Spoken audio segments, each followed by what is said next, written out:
Hey, hi. Tried to keep this under 4 hours. It didn't happen, sadly. I've cut out as much as possible and all these weird awkward cuts. It's just like bits of silence where nothing happens. But sadly, I'm trying to keep it under 4 hours. Murphy's Law, things will go wrong. So, enjoy. It's fluid cannon. Speaking of thinking, I think the recap should come into order right now. So in terms of Don't make me do it. what we done last session, yous fought some things. Yep. At the end of the last session, you fought some things. They died. You then, at the beginning of the next session, whilst packing up the camp, found that the Gorillons were kind of stalking yous in that regard here. And yous found, well, I say yous, and Clive found a cache. Within the cache, he found 4 days worth of rations, a moon-touched rapier, an adamantine dagger, and a spell scroll. The rapier, I think, went towards Hurrell in the end? Yeah.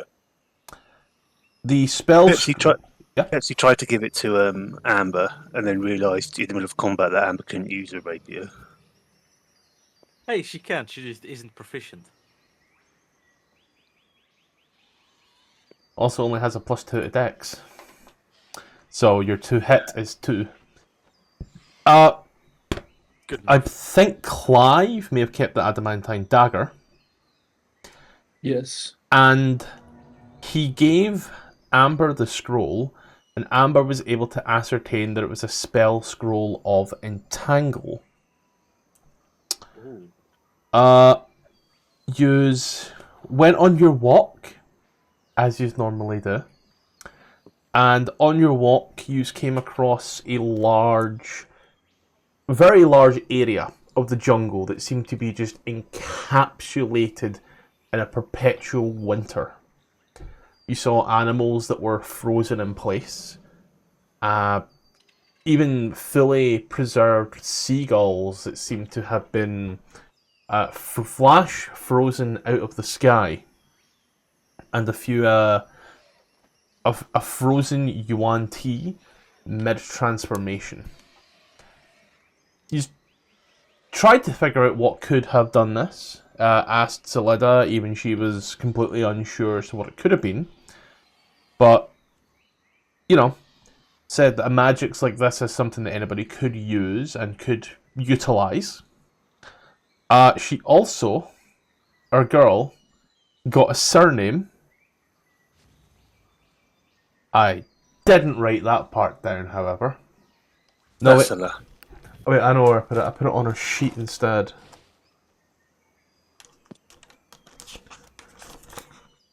Oh, this is not her sheet. Oh well. But yeah. Here's her sheet in here. Because I will need it for her saves and such. Yeah. Tom, could you give me that one more time for my own notes again? I've written down Sassala. Sassalla. Man. Okay, close. However, that's probably in character Aziri notes. Sith's. Yep. Anybody taking any other notes?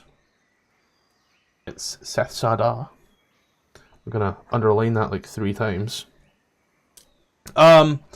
He's then encountered the Mad Monkey Mist and some you ain't gonna believe this, more monkeys, but they weren't really monkeys. No. They were psionic monkeys. And it went well, for the most part. And then Ikareth tried to hunt frogs using Eldritch Blast and found out very quickly why that was a bad idea. Then you took a long rest. And upon the long rest, you started to smell things that seemed almost out of place here in the jungles of Chult. And as the party was awoke, and as Clive was putting on armour, from out of the side, yeah? Could I add something? Because I think Amber might have found it interesting.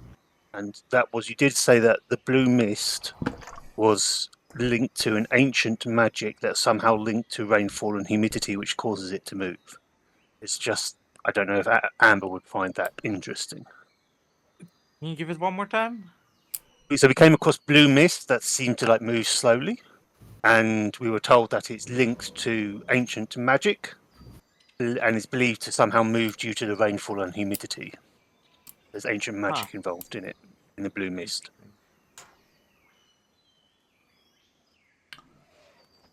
Okay.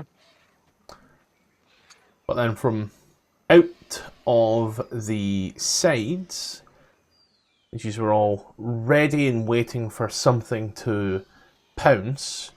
Instead, out came this pterodactyl-looking motherfucker instead. And that's kind of where we left things off. As this strange-looking dinosaur creature walks out. Is it as large as the ones, the air quote, seagull dinosaurs we've seen before? No, it's same size as a human, or humanoid, and with yourselves. He, she, it, quite hard to tell. But as it walks out, you can smell this odd smell. This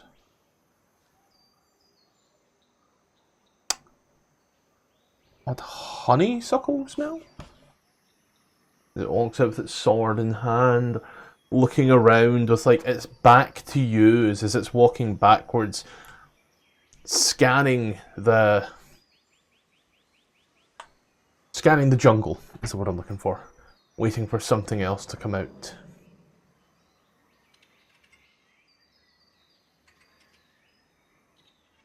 And can I look closely? Does it seem to have any sort of sensory things on its back, like that it would be able to look at us? Does it have like ears, noses?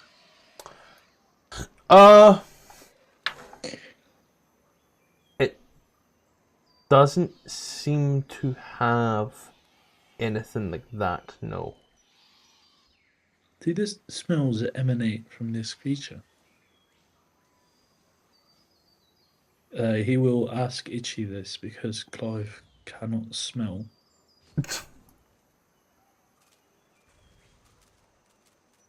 They seem to be, on an educated guess.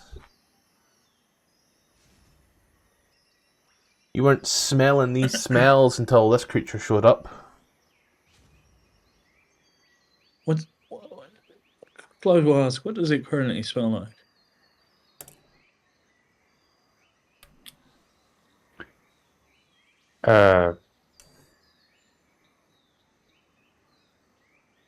Like jungle? Alright. We're going a long way here, folks. See you next week, kids. This is perfect for someone who wants to make like cologne. Just capture this creature and bottle it. I've got so many aftershaves and none of them smell as good. Clive, hand on sword, will gently walk towards the pterodactyl pterodactyl, Yeah. the thing. And will sign just hey with his hands and see if this thing can even understand sign language. Everything's between 2 pages, so only give me a little second there.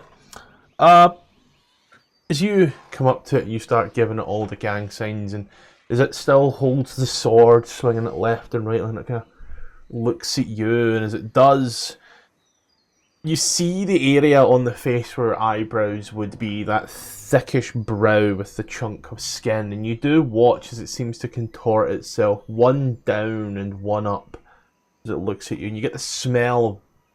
Well, actually, you don't smell nothing. Everybody else, however, starts to smell this sulphurous brimstone. Oh, he's about to die, maybe. Does he not reply to the signing?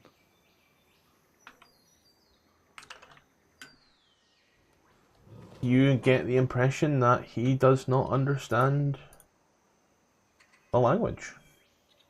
One day we'll fucking find someone in this godforsaken jungle that knows sign language. One of these days, Barbara. One of these Yeah, days. even if it's just a fucking T-Rex. God I wills it. seriously doubt it, to be honest. I doubt it as well.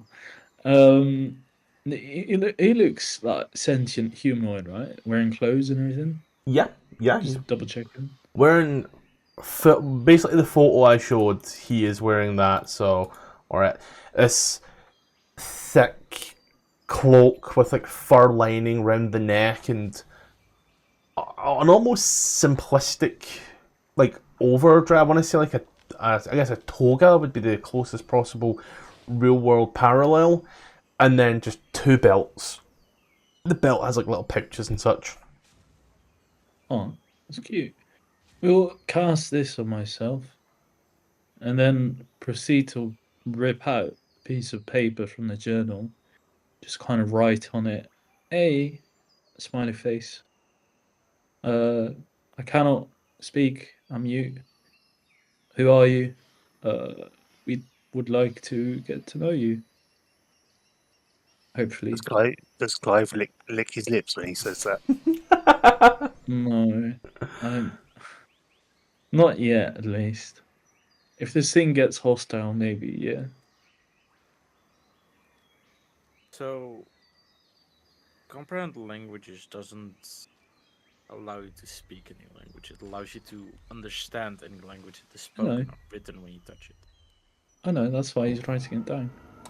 He watches the creature as it is, holding its sword in one hand, holds it out, and as it does, like takes your pen-like instrument and writes in Thoras, danger. Thoras is the language of the common tongue. He's writing in common.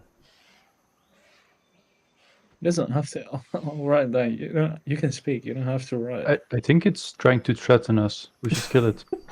Oh wait, yeah, I did ask who are you, and it just replied danger. So, Clive will turn around and sign. He says he's danger. Is he? Because he wasn't looking at us when he came in here. He's looking like back at the woods behind him.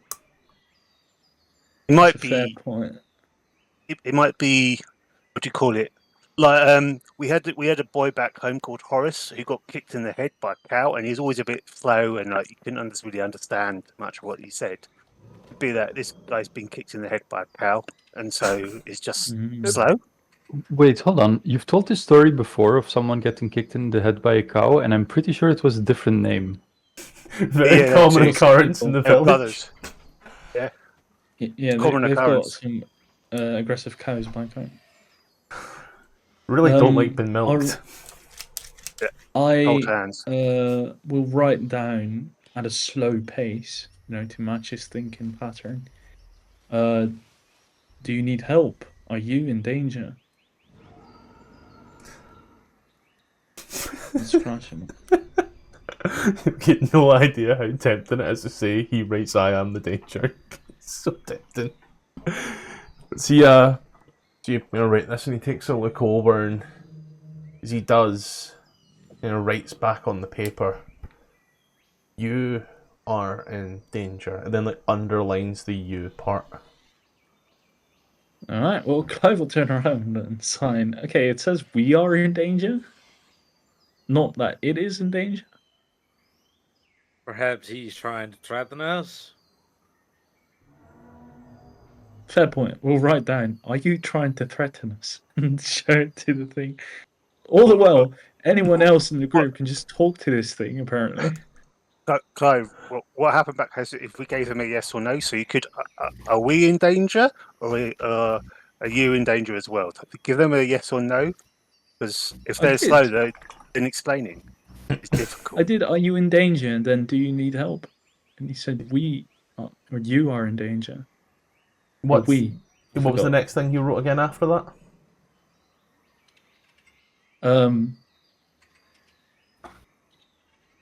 I forgot. Ruby, I think Ruby said it. Are they threatening us? Oh, that, yeah. Are you threatening us?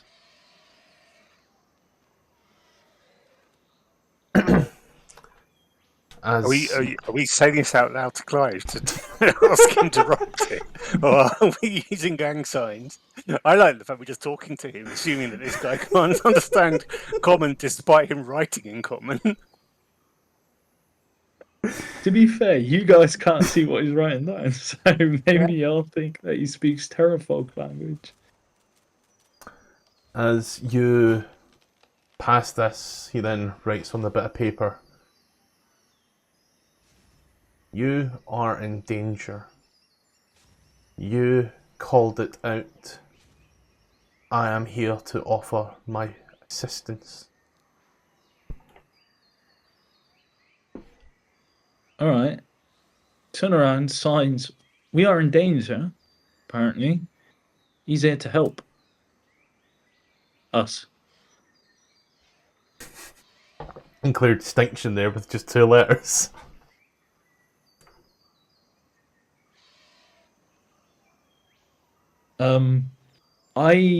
If no one really does anything, I don't feel like going back and forth. There's only limited pages in my journal, so I'll hold out my hand to him. I'm assuming he's like child-sized. Oh, he's about as tall as you. Oh shit. Alright. Well, hold out my hand apparently. Guess we're holding hands in this motherfucker. And we'll try and we'll point towards the group and try and kind of guide him to the group so that they can hash it out. But I'm not sure if he's like reciprocating, if he's following, or willing. Are we on a map or should they have mind? I'm on the other. I didn't change it over because I didn't want Tom to crash out. It's just in the what do you call it map, the camping map. Camping? Yep. Oh. Oh, there he is. At this point, I would walk over and try to speak in common to them. Greetings. This is my new boyfriend. Congratulations. What language do you speak? Do you know by chance? Are you asking a dinosaur if he knows what languages he speaks? Do they look? They're smart enough to write. What? So, again, Gark. greetings. You're asking the dinosaur, do you know what language you speak? Or are you God. asking No, I Clive? speak Clive. I ask Clive. Oh. Because apparently you're communicating with the fucker. Gark, what age is Clive again? This is very important. 34. Who here's the youngest? Might be I think Ikra. Zuri. Possibly me, yeah. Ziri, you're Oh, yeah, 22. probably. Yeah. Yeah. Azuri's Oro. 18. Icarus 23. Yeah. We're always Oh, 18? 54 and Amber is 30, so... Oh god, she's a MILF. Ziri. For the time that you have been here, the time that this creature has been here, you have heard this extremely high-pitched, almost inaudible in places, almost drowned out by the background noise, but every now and then you have heard like this odd high-pitched like click and whistle. Does it seem to be coming from something? Dinosaur man.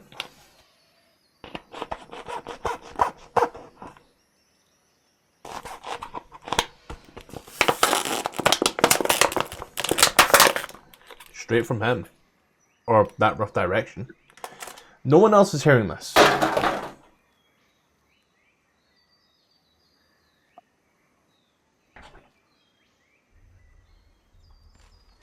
Have you considered it might be a hallucination? I'll walk over and it's Amber, and I'll say, just you know how like sometimes things like dogs and other animals can hear stuff that other people can't. I think that there are some noises coming from him that I hear like little bits. It's like really hard to hear, like clicks or whistles or something like that. Is that? Can you talk like that? Is that a language? Sorry, who are you asking? You. Amber. Well, I don't hear any clicks or whistles. No.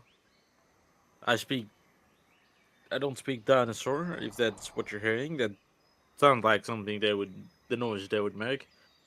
That sounds racist. Yeah, I don't speak black.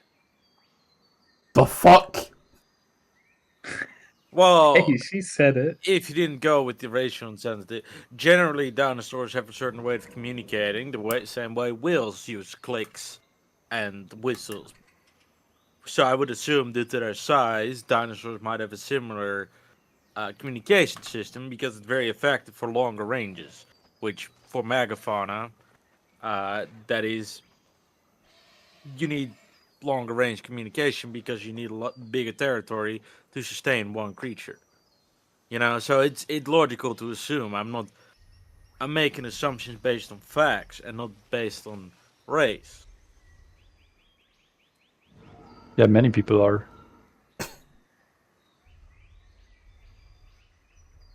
Cool. Well, I don't know if that helps at all. Maybe they are trying to talk to us, or maybe there's something else. Maybe he's got a pet insect or something like that that's making that noise. I'll look at them and say, "Hello, do you have a pet insect?" You see that, like, it kind of like it drops the sword, and like you see like that eyebrow drop once more as you smell the smell of brimstone that seems to intensify.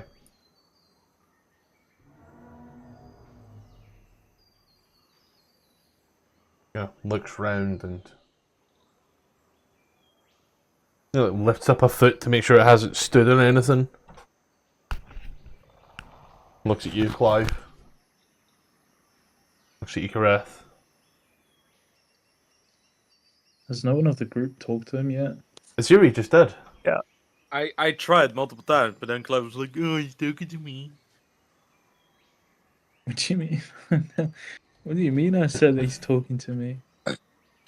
Aziri will sort of go, "Well, okay. Do you want to come and have some food with us? Are you hungry?" Do you understand us?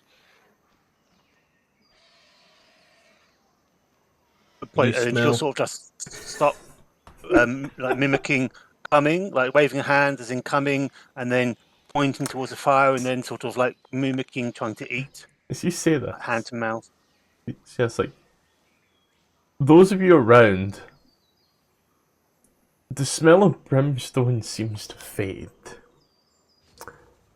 and it changes to the smell of fucking ham. Nice. I didn't even think of that. Alright. I vibe with this creature. So you can see I that don't. very slowly moves towards you, cautiously, but just smells like a fucking smoked ham.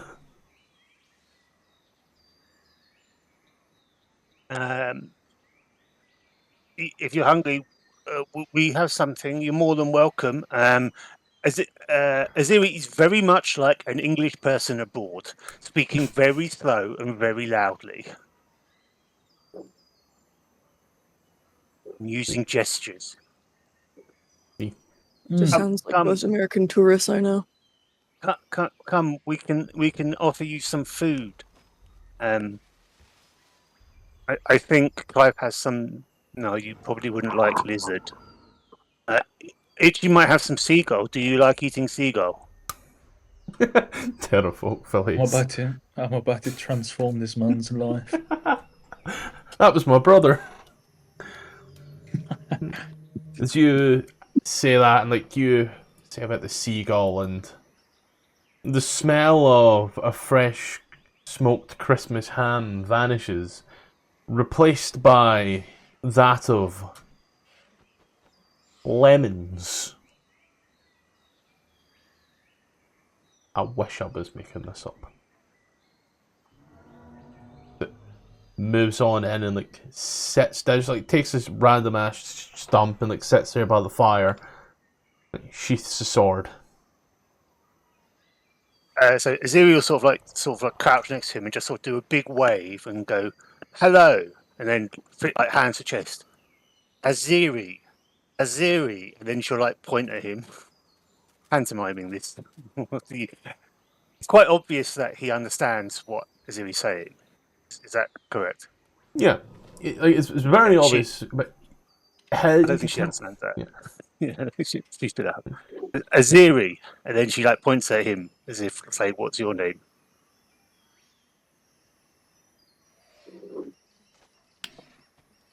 It looks at you. And you hear these very, once again, high-pitched sort of clicks and whistles that no one else quite seems to hear, that seem to come and go very quickly. Almost if you didn't quite hear them at all. I don't understand those sounds. I can't really. No one else seems to hear them, so I don't know. Our friend, and I point at Clive, he can't speak. Is it the same for you? You can't speak like us. You can nod or no. Oh my god, we got bitches speaking echolocation before we got actual common. I'm just like going through all of it, like Z's and zums, nods. Oh, great. Is that his name? Sure. Just out of interest, there's lots of smells coming from you. Is that important? Does that mean something? How do you do that? Nods again. Can I do that? Can I just nod and make smells? Shakes his head. Wow. Fart. Oh, I forgot about that. He's Just to pheromone briefly maxing. interrupt, Clive will walk up to Aziri and sign, "Do you need my all-hearing helmet?" How would that help? I'll give you a second. You said something about a language you don't understand, he signs. He's like, do you not hear? Occasionally, there's like a whistle or like a click. My sister in Christ, I cannot hear much. I think only you can hear. Is it Can you check my ears? Have I got some kind of insect in my ears? I asked Clive. Something crept in there overnight. Can I see anything other than a lack of brain cells? Still. I think I heard a no in the background. I think so. The sign. No, I think you're good. I don't know what it is. Maybe you have a heightened perception of the world. Or maybe it's the thunder trying to make a tether between the two of you. Well, anyway, do you want to borrow the helmet and see if that might help you No, but do you have understand? any like seagull foods we can give him? Because he seemed to respond. Does it look like it's a him or a her up close? Or It's a dinosaur. dinosaurs have schlong. Go on. It's a bit hard to tell. Do you want to try and cup and find out? No. Well, I was talking to Aziri like a youth pastor. He's trying to convince a schizophrenic kid they're a link to God. Yeah. Well, he's also convinced that he can talk to God in his own way. It's hard to tell, sadly. Without the obviouses. Here's some food, and I'll pass him some food, or them some food. Oh, I was about to give him.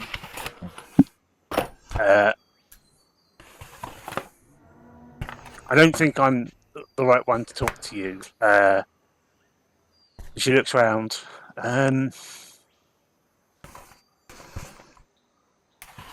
Still difficult, isn't it?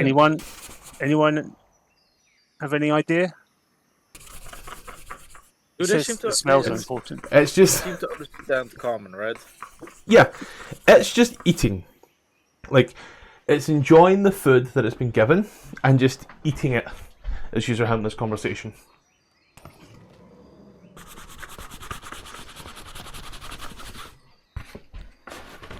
Sorry, I was just rubbing one out there real quick. I deliberately chose those words. I was removing my name and address from an Amazon envelope. Proud of you, little buddy.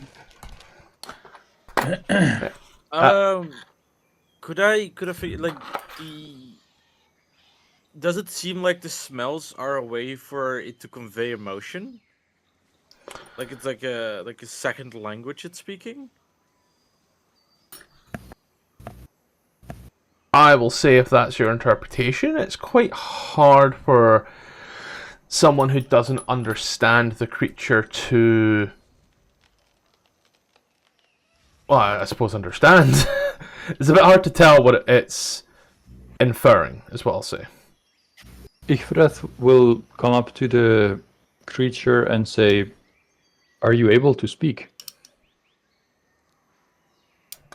You smell another smell that you haven't smelt since you came to Chult. As you watch as the face lowers and it shakes its head and you smell a bouquet of roses. Oh, hell? Is it due to some magic that you are not able to speak? It shakes its head to say no.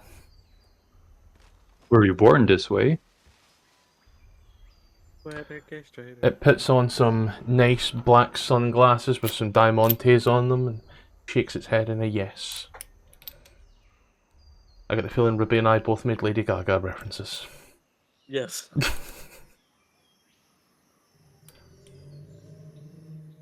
What is your usual way to communicate? You get this cacophony of smells that almost assault your senses. But they all smell quite good, so you're not complaining. So, wait, what does this thing look like? Since I wasn't here for the introduction, what's the laydown of whatever the hell this thing is? Oh, what the hell? Hope that helps.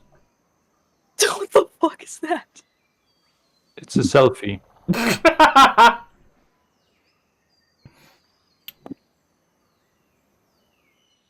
Okay. Freak. Have I cleared everything up for you in a concise and timely manner? Considering that this looks like a pteranodon and we have some pteranodon meat, I guess something happened.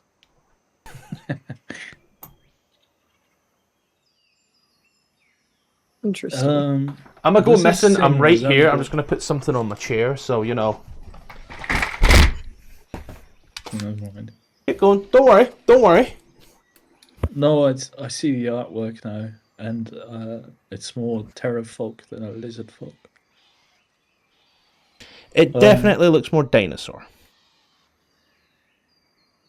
Yeah, inspired by his own actions and the actions of Aziri to feed this thing, Clive will start cooking up one of the fillets. Nice. And he'll. Oh, I already tagged it. Sorry. He'll work on it Pteranodons for a aren't little bit, dinosaurs. and point toward the dinosaur, kind of wave and point towards the meat, and rub his tummy.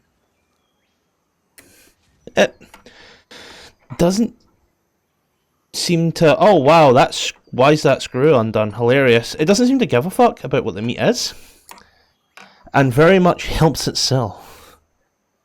As you smell. Well, got to cook it first. Come on, man. You eat it medium rare. Sorry, go ahead. Pinkish. Blue. He doesn't seem to care. He eats away happily. As you smell, the smell of honeysuckle as he just munches away.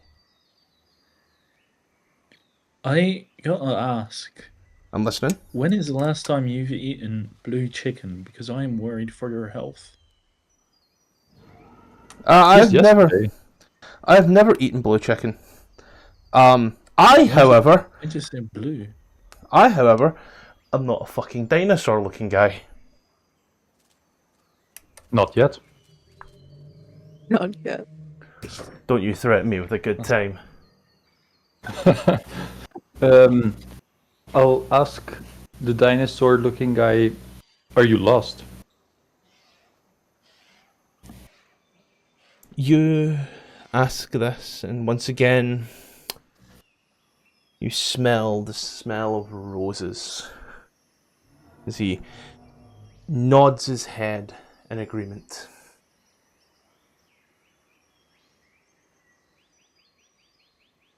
I'll ask the rest of the party, who is holding on to the map? I think it's a universal control. map. Yes, universal map. Everybody has it and nobody has it at the same time. Okay, then I will ask the dinosaur guy, can you point on the map to where you are from? Or where you are looking to go? He points on the map to your first question. He points up towards Port Nyanzaru. But he points specifically at the ocean. In regards to your second question, he points at Mesro. Fucking everyone's going to Mesro. That is Popular also the tourist direction we are going in. Would you be interested in coming along until we reach Mesro?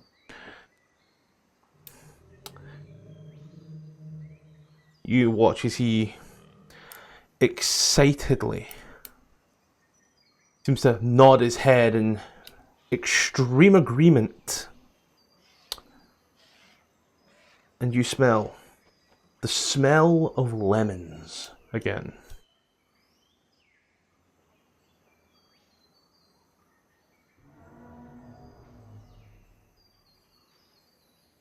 And I'll ask the rest of the party whether everyone is okay with that.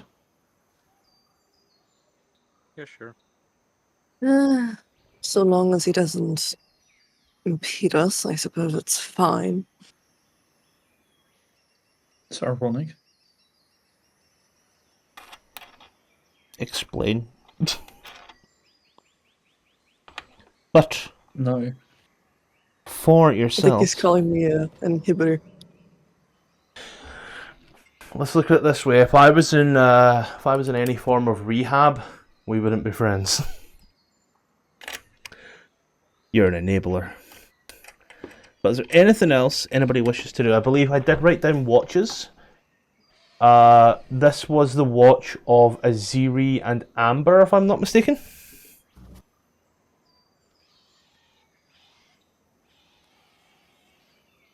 I will assume that I am mistaken.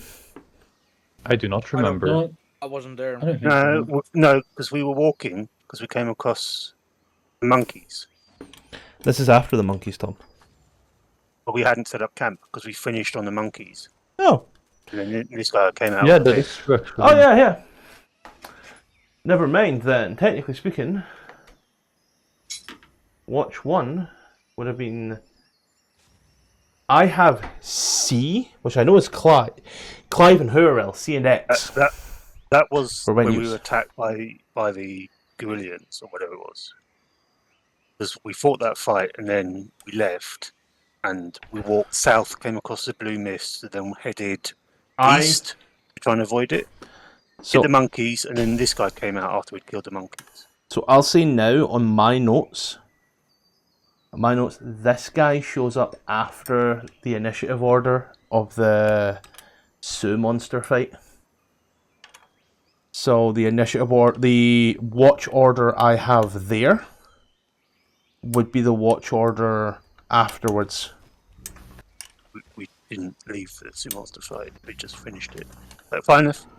I had noted down for us taking a watch, so that is like the way the watch was going to go. So, you can still be walking, or you can be at a camp. It's going to be entirely your guys' choice. I don't mind.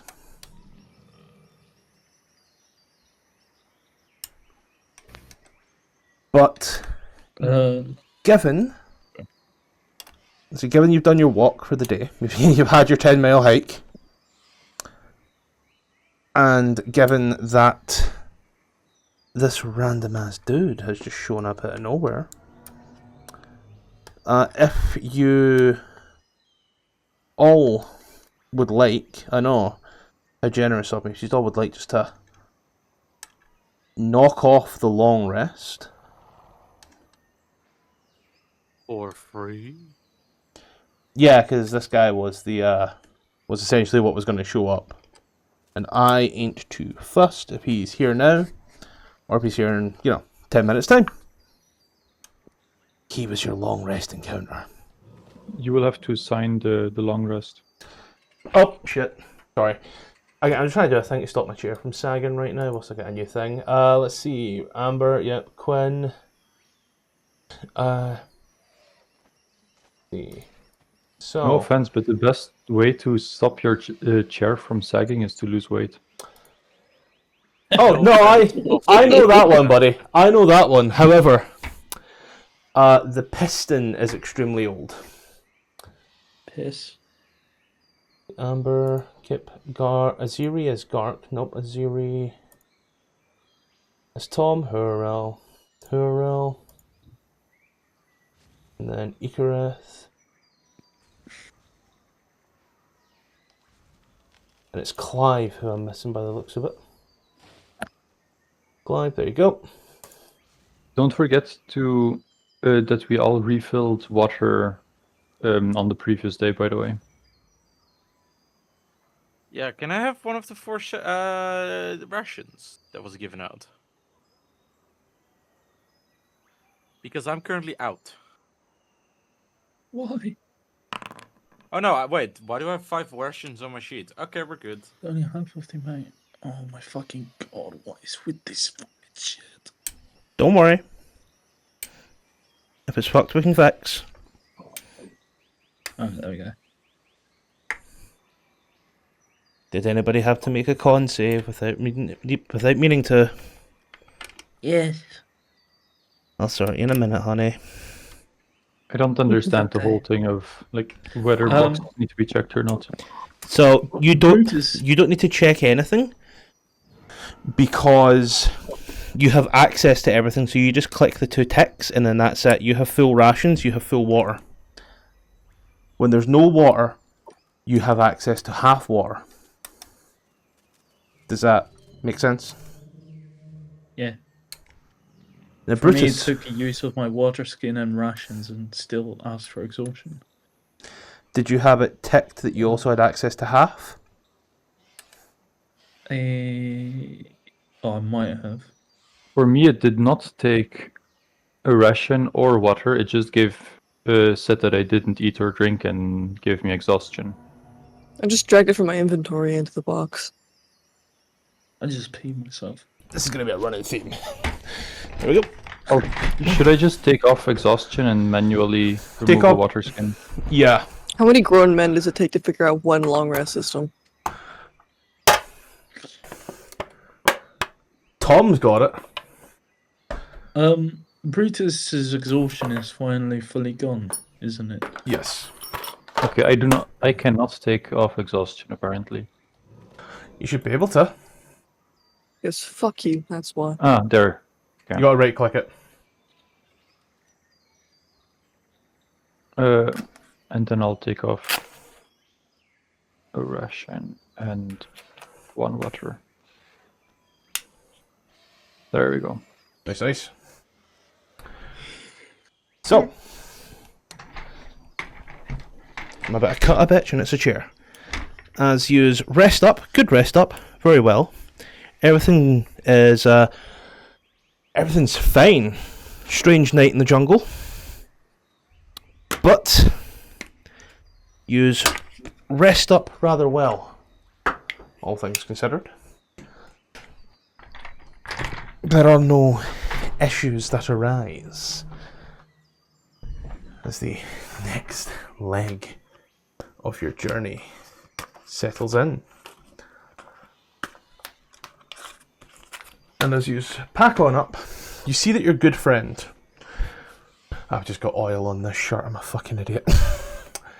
Your good friend is still sitting there. Seems to have taken a watch.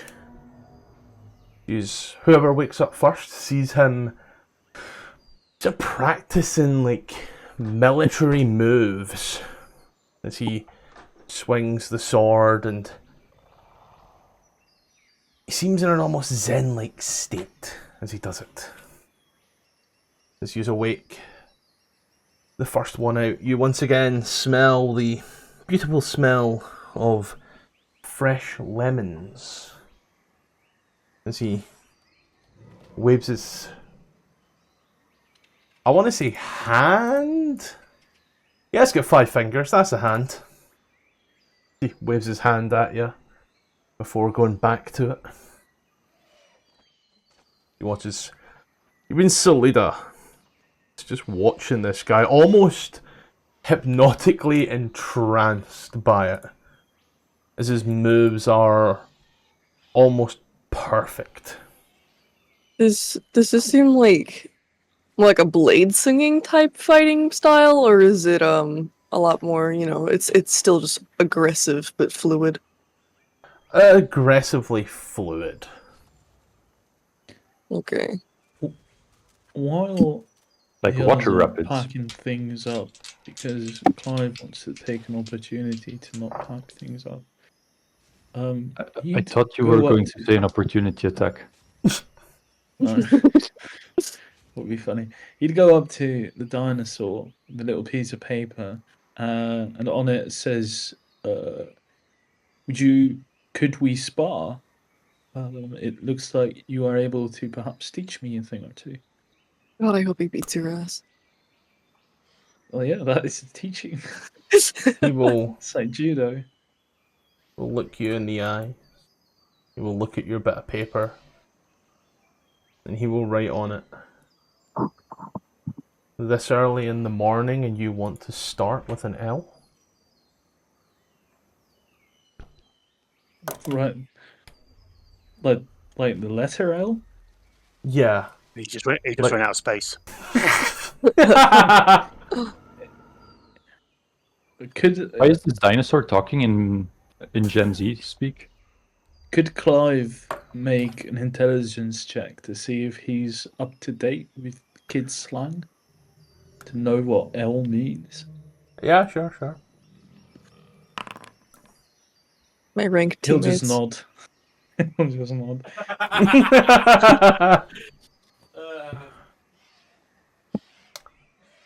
He will look at you. As he does, you watch as he puts his head down for a moment and starts to get a sense of you. As he does... Yeah? Just as a measuring stick. I've got a long sword. Clive has a great sword. This person, what sort of size sword do they have? Is it a great sword or a long sword? It's a very ornate decorative and shiny longsword. It sounds exactly like mine, but smaller. Yeah, probably. He will Are we comparing sizes? look at you. And as he does, he'll start to like take the little chairs that you sit on around the fire and he'll put them back towards the tents as he opens up this area. And as he does, you watch as he walks backwards, dragging a heel to create a let's be 110% honest here, ladies and gentlemen. He's creating an arena. Circle. He's doing a perfect circle. Alright. It was just- Clive will yeah. help. Clive will help with the chairs. He's wise enough to know he's about to get his shit kicked in, but he'll do it with a happy face. And just, pull out the chairs and start unwrapping his sword. Umber's getting a better look at things. That's absolutely Yep. So- my vision. Is Salida going around yelling hot dogs for $1? Get your cracker jacks here. Yeah, shouting butt scratcher. I'll just go relax in my tent and next to Kiana to watch the fight from there. He's just surrounded by women in his tent. His personal little harem. She takes her top off and you just see the tits are like painted over them with just Go CL. Your name's too long to spell, she's not that big. Puts on her little hat. Let's... Hey, Horo, $5. He loses. What's a buck? Five Goals, gold. I hope our, so. our guys A lose. buck is a male deer. Ruby, 5 gold is a lot of money to bet on someone, especially if you know they're gonna lose. Clive. Yeah, I'm saying our guy loses. Let's You wanna take that bet? let's make this really simple. Okay, we're gonna make this really simple. We're not Yes, gonna roll sir. initiative because it's just me and you. Yes, sir. What we're gonna do instead is you're just gonna roll a d20. Yes, sir. Okay, Oh, decent. so in the initiative order, it's you. Oh, he said. Oh, sorry. We're not gonna Then do it. it's yeah. You roll initiative just to see who's going first. Wouldn't it be fair Oh, if yeah. I just went first? So you make a dexterity check. In this case, Gark is a flat dexterity. So he did roll higher. Let's set the scene a little bit as the flames flicker here. He watches Clive and the dragonoid creature seem to be circling each other in this this fight. Gark. Can I just do like an announcer using thaumaturgy? In the in the east side corner, we have Clive. It's a circle. There's no corners. In the west end, we have Dinosaur Man. Starts Coming clicking in his at fingers. 200 pounds. His name is They're Zizizum. both fat as fuck. All right, round 1. Fight. All of a sudden, her accent is just gone, and just her voice is way deeper. You're up, buddy. By all means. So, yeah, I thought there was going to be like a funny skill check, haha, but this is a full-blown thing. It'll take the dodge action. Yeah. As you take a dodge action. You it's basically your whole sorry. turn. So you've still got all your movement and such as well. I know, but he'll take a dodge action, and if he comes to swing, I'd specifically like to try and see if there's any type of opening. Yeah. Like, see how he moves, how does he fight? Is it gracious? Is it berserker style, whatever? As he walks on up to you with his sword in hand, his shield in the other. He makes Oh, he has a shield? He makes 2 That's swings. unfair. You have a great sword. Yeah. He makes 2 attacks at you. 1 miss, and second one is a 21.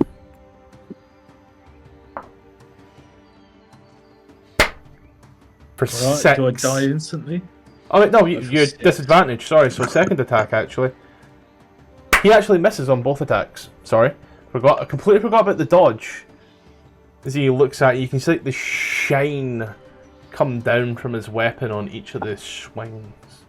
You're up, buddy. Did I see anything that might give Clive an advantage? He tells like he swings the sword, he kind of follows through with his attack, so if he swings up on the next attack, he does turn round full circle to bring the sword down on the second. It's very much artistic as well. No, he's like a... Yeah. We'll hold an action to try and attack in that opening. And if he gets hit by the first attack, that will be game over, I believe. Not sure what the sword exactly does, but it seems powerful. So that hold on action attack when the opening hits, if it hits. He watches, he once more takes 2 swings at you, and as he does, it's hard to tell whether or not he's just showing off, or if he is really, really bad. As the swings get quite close, but they never seem to find purchase. As you see, there's an awful lot of flash, but fuck all follow through. He rolled an 8 and a 7. So you Does are... it trigger the held action? He'd never hit you. As... No, I didn't want a hit, I wanted the opening. Yeah, there is an opening, yeah. Alright. We're doing just as bad as each other. We're both just kind of flaunting around. Boo! Kill each other faster! Celera looks at you, Oh, Kareth. Is this some kind of weird dance he does? Alright, They well, are if it's my probably turn again. testing each other. They should kiss. You have multi-attack now? Is there a smell? No, sorry, I thought Reaction. it was my turn again. Yep, sorry, yeah. The smell, as he is doing this, yeah. It smells like smoke. This woody smoke. Oh my god, And dude. it's not your personification. it's not like your Body works fire right in the either. jungle. Yeah, it's not your fire either, you can tell that much. But it is very strong, almost like an oud smell. A 22 for 10 will hit. Does it seem... Yeah. Because this thing is dinosaur, so I reckon it's pretty tough. Does it seem like that made like a dent in his total HP, I guess is the out-of-game term of saying it? Tis but a scratch. Fucking hell. This but a scratch in Monty Python terms, or In actual IRL terms, tis but a scratch. See, You're a professional meat shield. he once still has his other arm. he once more looks at you and takes 2 more swings. And again, seems to find no purchase, but you see this almost acrobatic type fighting style coming from him. That it's rather odd to see. Gark, you're up. You'll hit one of these days, boy. Where- I know you will. I just did. Not Would you, it require him. an action? Yeah. Oh, him. Would it require an action to make an insight check to see if he's like fucking with me, or if he's deliberately missing, or is he just, you know, wrong leg out bed? I'll give you it free. Oh. Hey, Suki. He ain't doing too good right now. Oh, alright. Like he's I mean, I he's trying, but maybe he's a little bit exhausted. Maybe he's trying to Alright. psych you out as well. A 19 for 10. You're doing great with these 10s, buddy. decent. Thank you. He takes that hit and looks at you once more, and there's a bit of an admiration in his eyes. Oh, new friend. As he finally makes purchase against you with 2 attacks, so both hit. Uh-oh. You take a total of 20 slashing damage. Fucking hell.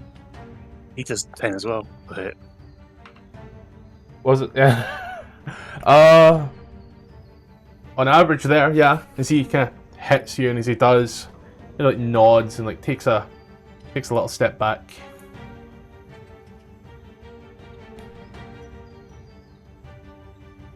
And he seems to drop all aggressive type stancing and just kind of stands there looking happy with himself.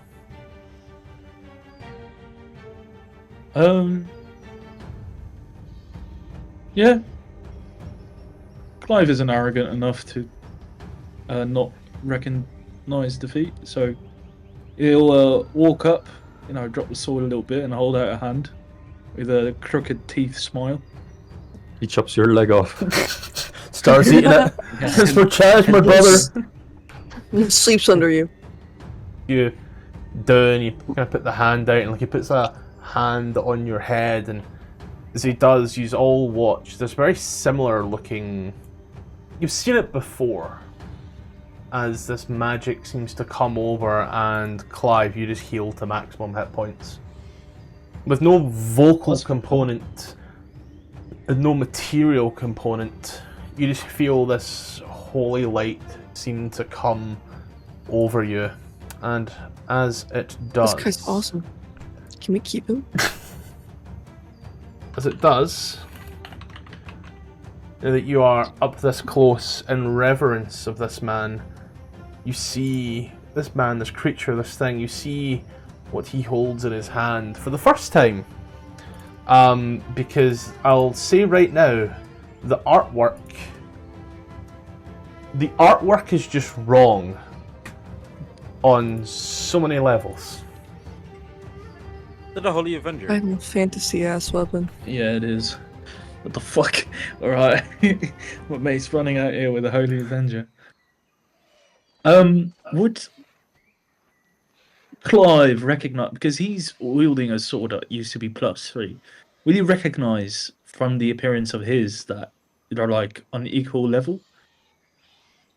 Obviously, Or used to be on equal level? obviously Clive would know what a Holy Avenger looks like. Like Alright. he might be stupid in some places, but he ain't that stupid. Like that's the end game for most people of his order is here. Have a tenure and a Holy Avenger. does that mean is Clive's weapon an unholy Avenger? Depends what hands you put it in. When he shook his hand, did it feel like he's like mighty strong, like a Zeri level strong? Nope. No? No. He in big hands, yes, but he doesn't feel very strong in that regard. You can tell that most of I'd say you can tell that quite an awful lot of the strength from his attacks came from more so the weapon. Alright, so the motherfucker was cheating. Yeah. That's right. Meta, he has the exact same strength score as you, Emmett. Oh, shit, nice. Clive will very quickly, very abruptly go get a piece of paper, write on it. Thank you very much. That was. He'll finish it off by just Then- writing enlightening. learn for enlightening. Yes, thank you. I forgot the word for it. And give that cricket smile. Then thank signs to Zeri. Thank you for packing. But yeah, I chuck his stuff to Clive, and then look at the new guy and go, "You healed? Have you been blessed by Lathander like us?" And I point to the three of us who are now crowding around him. As you ask that one there, he once again looks at you, and you smell the brimstone as his eyebrows, or his brow, because he doesn't really have eyebrows, but his brow seems to furrow. One eye goes down whilst the other goes up. Ifrit will ask, So would you that's a yes. want to learn sign language so that it might be easier for you to communicate with us? See, we can teach you. he looks at it, you get that look, that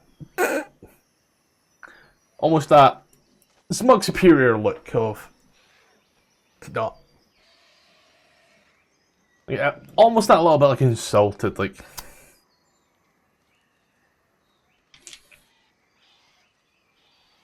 See, takes your book there, Clive. Yeah. Takes my book? Yeah, your little notepad. And. You don't get in that. What the fuck? Well then. He takes it anyway. Guess this conversation ain't happening. He's not taking my entire journal. Oh, yeah, take a bit of paper from it then. Oh, okay. And he will start to draw a sketch. And as he sketches up a face, he then writes underneath it, "Have you seen my friend?" You get this rather crude drawing of a man with long hair, a determined look, and a goatee. Have we? It sounds familiar. Didn't we see something like that? Like this dude with a goatee and like blue clothes or something? And the hair seems to come down to about the neck. It seems to have deep set eyes. Some people would say a 4-head, others would say a 5-head. Ha. And then you see as he writes next to it, like little arrows, one that points towards the goatee and one that points towards the hair that says brown. Yes, I can see. I figured. Clive will sign. I don't know if you can hear that. First of all, can Clive make a history check to see if he knows who he might sketch? Mm-hmm. Yeah. That's the wrong one. Artist Simba.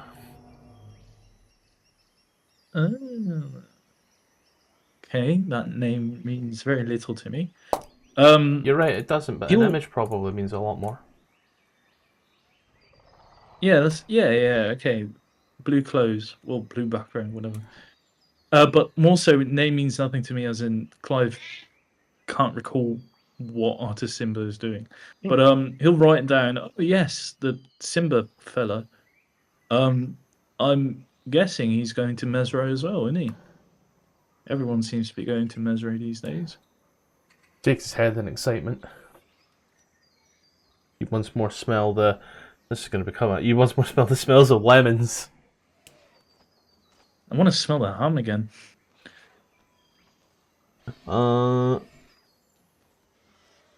Probably don't. Shall we set off then?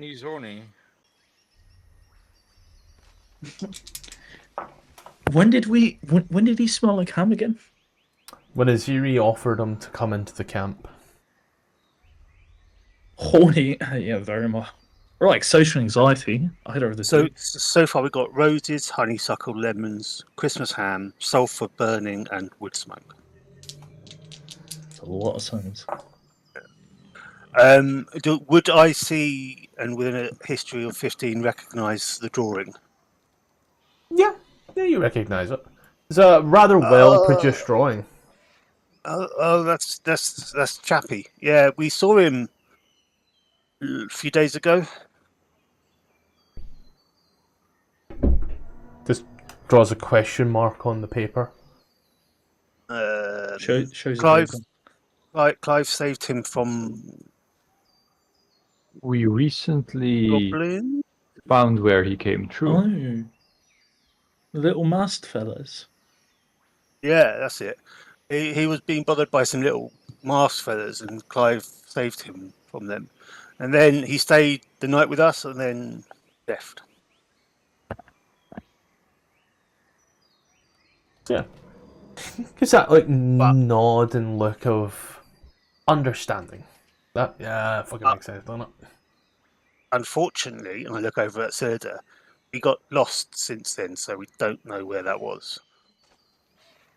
It's more looks and like shrugs and the guy that died. Did I put this one? She walks away, starts packing things up as the dinosaur-looking guy kind of looks at you and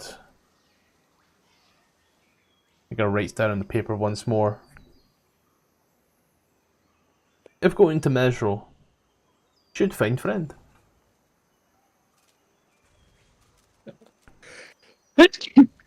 Bless you. Yeah. Thank you. But as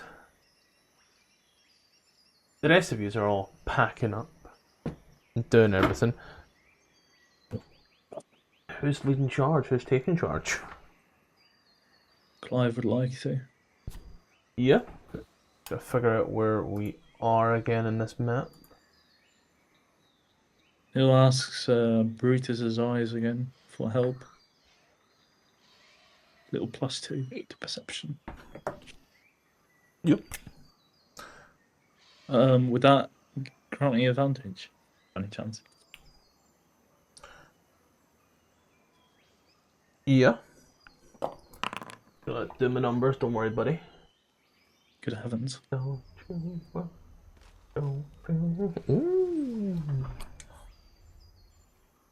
I don't like that noise. It's one we've never had before.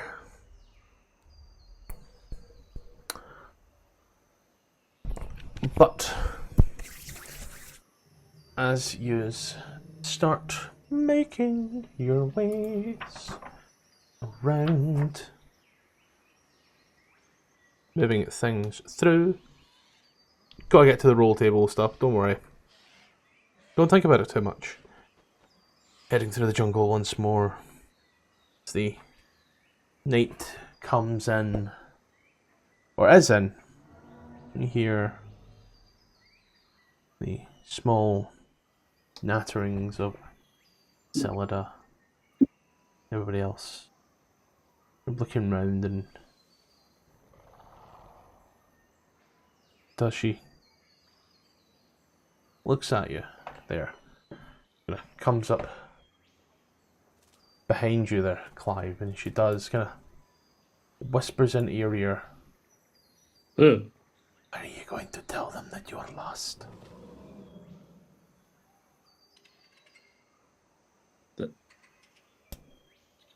I'm mustard? When are That you you're going lost. to tell them that you're lost? Oh, that I'm lost. He Your comes up sign to- right now. He comes up to you and places a hand on your shoulder and kind of points off, and it's inconspicuously. You see a large beacon in the sky with its little flame. Yesterday, we moved away from that. Today we move towards it. Brutus would Walked in a probably circle. very loudly ask, "Why are you whispering?" I'm not going to do his voice, but I think Brutus would do that. Hey, lady, why are you whispering? and that might draw someone's attention. And Clive looks at the beacon. Does he remember the beacon? You remember seeing the beacon when you stood on top of the pyramid where Brutus became a cult member. Does it seem like she is telling perhaps the truth? A You new hand Well- touches the beacon. you can What the fuck? certainly go ahead and make a insight check on her if you like. Shit, we're lost. Yeah, Clive. In that case, Clive will kind of halt, wait for everyone else to catch up, and then sign to Zeri and Amber, like, "Hey, Selada told me that we're lost again." Well, she whispered it. Not sure why. Looks like she's And he'll growing a point little tighter towards- in the heart. We'll point toward the beacon. Sorry, I couldn't hear what you say, mate. Looks like she's growing a little kinder in the heart. Usually she calls you out in front of the whole group. Well, sign what? I prefer she does that instead of keeping it a secret. Amber, From make you an guys. insight check. Yay! Where's it? Inside. Oh, damn. Go. As you're saying this out quite loud, Selada's eyes are damn near bulging. You then seem to notice the vast amount of leaves that seem to be falling. She looks at you. I was being quiet.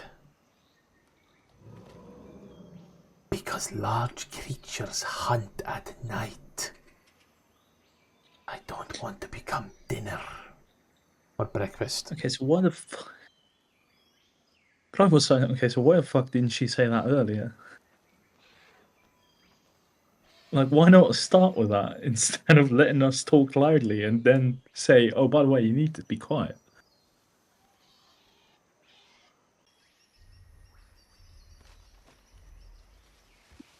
That's a great question. Shame she don't speak sign language to understand it. Well, he's signing this as fellowship. The Fellowship of the Clive. But dry crowd.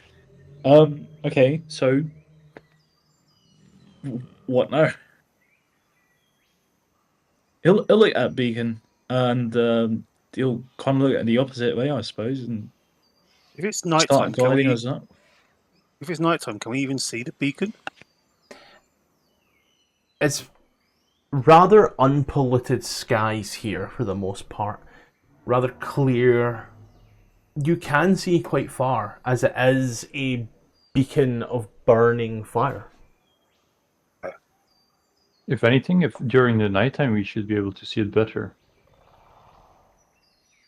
And is it fire or light? It's a bright orange, and in the night sky in the distance it does have a fuzzy hue around it, which does indicate to be an actual, hopefully, wood fire. Honestly, what's the point of even paying a guide if we need a giant light in the sky to tell us where to go? We could have figured that out on our own. Well, usually the sun is useful for navigating. Sorry. I would want to make a perception check to see if there was something hidden in the trees or in the bushes or something nearby. There seems to be nothing that you're able to hear other than the odd crack of small creatures, but you do notice that the leaves seem to be falling less frequently.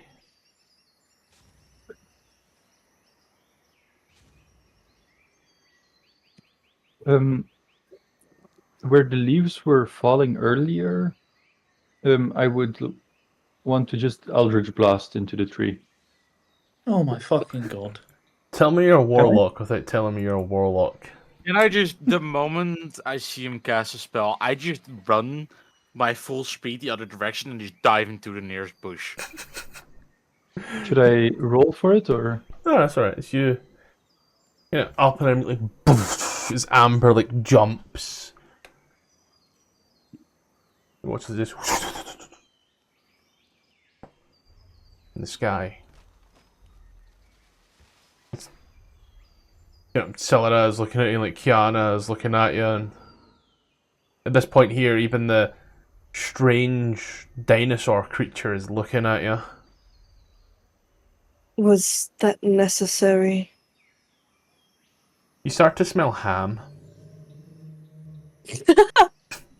He's horny. I think that's hungry. Sorry, I thought I Horny, saw a hungry, or seagull. social anxiety. What's the difference? I thought I saw a seagull. Let's move. Look. Amber, make Oh, a size of you. perception check.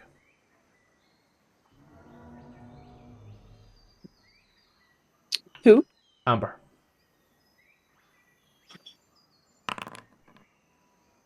Fuck.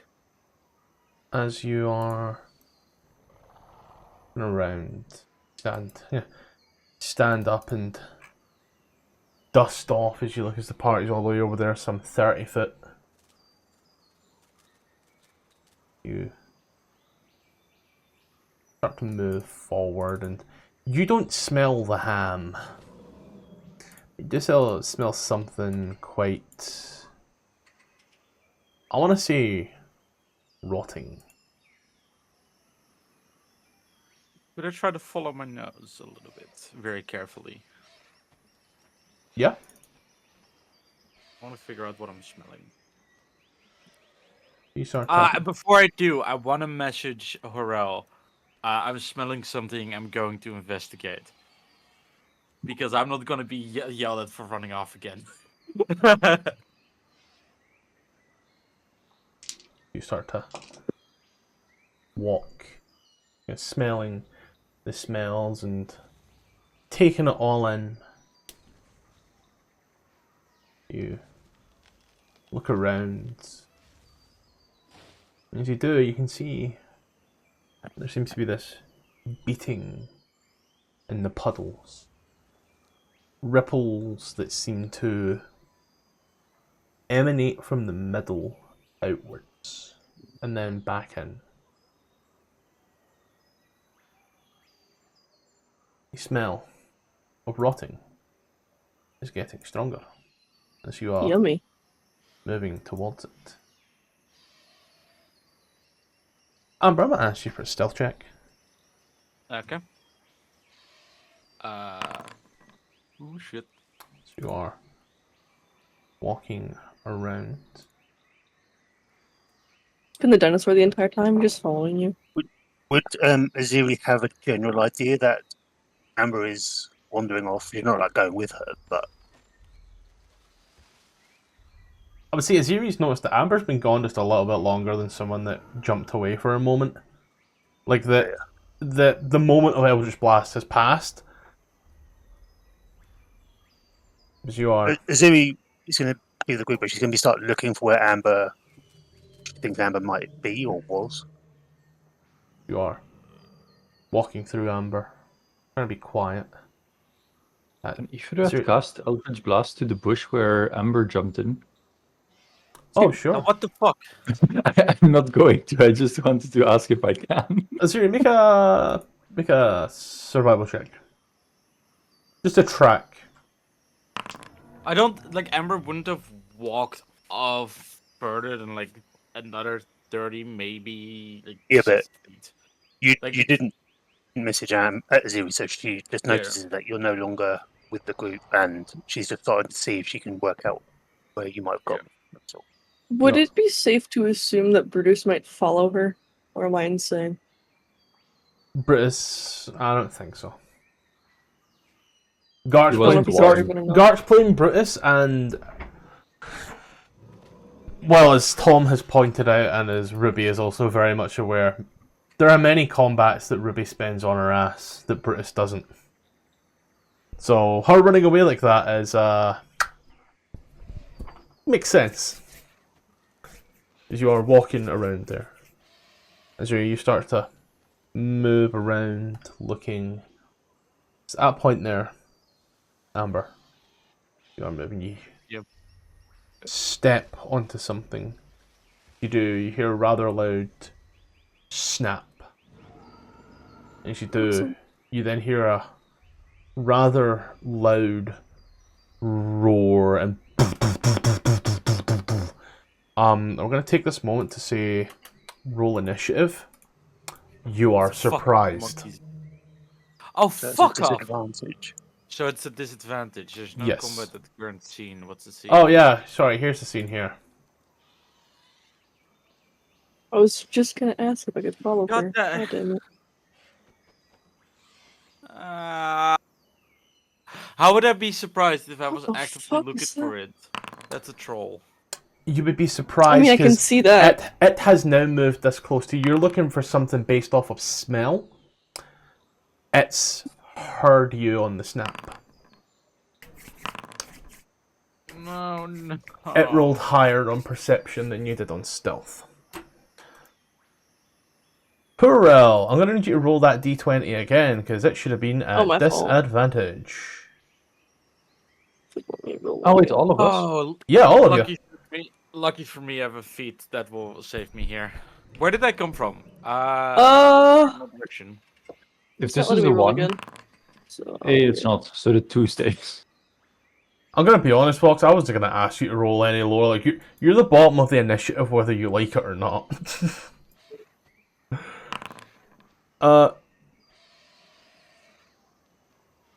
Alright, so... Yeah, and then on here... a 19 or an 18. Okay, so yeah, your initiative number still stays. And so, with that one there, I drank an awful lot of water, so I'm gonna take a gark. I'm gonna take a quick break like Gark did. But Hold on, Matthew. For my planning, which direction did I come from? you see where the party is on the map? No. Oh, Ah. there, back here. Yeah, they're back here. Yeah. Okay. Gotcha. I made the most of the map. Amber, are you able to ping where you are? I am here. Yeah, okay, cool. Just some general, because Azir was starting to try and like track you, so general idea where you went. Cool.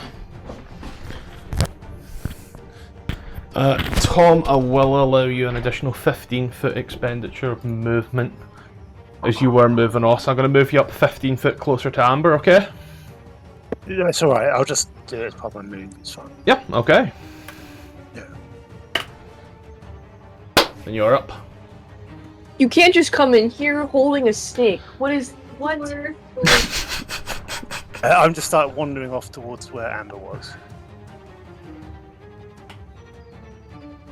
And then do I see what is standing there near her or not? Yeah. In which case, I am going to, surprise, yell out, "Big creature again!" And then rage as a bonus action.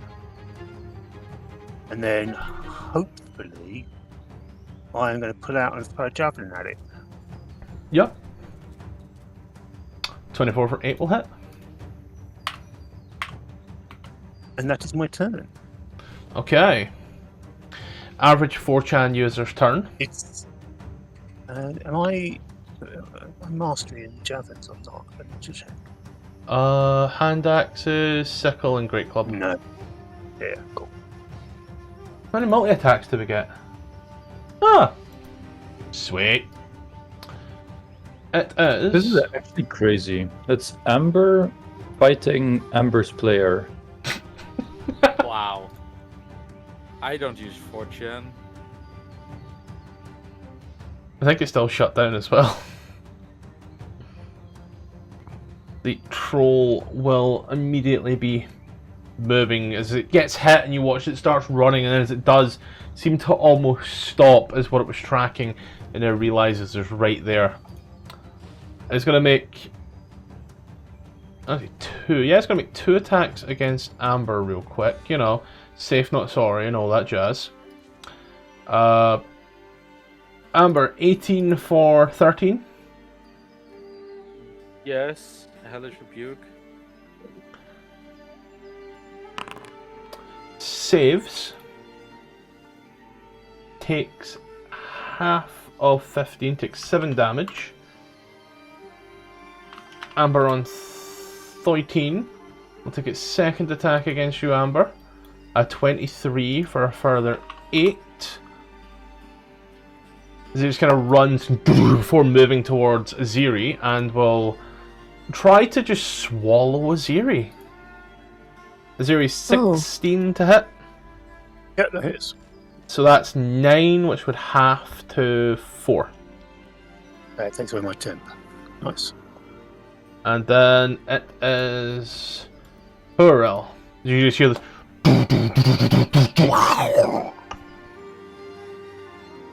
A lot of lovely. noise. Yeah. Yeah, I'm gonna try to do something about that. How tall is this thing? It's about 10 foot. 10 foot? How much movement was that? I don't know if I have enough to climb up there. You know Where's something? our reptile friend? She is down here. She's basically in the dark. I put a light up to try and Oh, I make it know. easier to see. No, not that one. The other reptile friend, our new one. Oh, I forgot about Dragonbait. Yeah, he's around.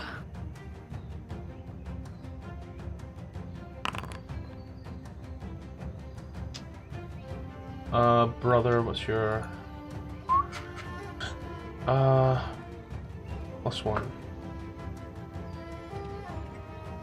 7.13 he goes to.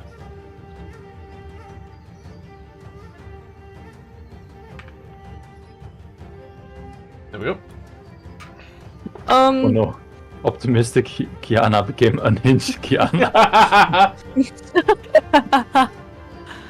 I really want to hex this guy.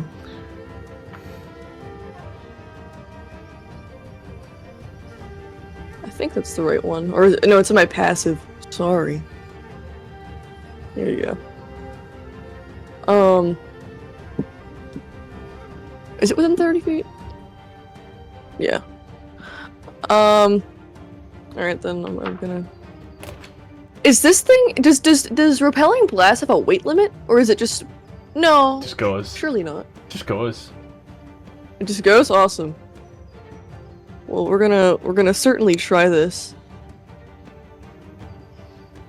Oh, that was the wrong one. That's disadvantage. Whatever. You did hit. Natural 18 hits for 11. Awesome. Push. Well, yeah. Did anything else? I'm going to make the argument that Huro can't see Amber from here, so this thing's just been pushed back into her as a result. But hey, it did damage. That'll be it for now. Average British turn.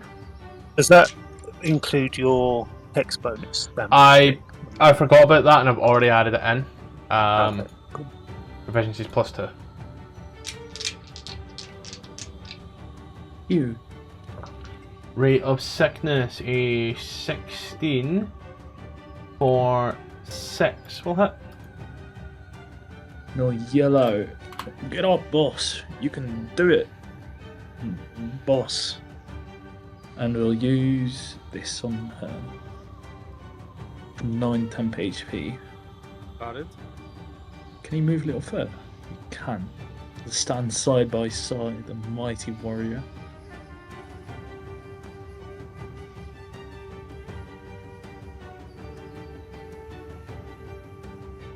Dragonbait will move on over to the dead dinosaur, holding his sword in hand. Will look over at everybody and give a nod, ending his turn.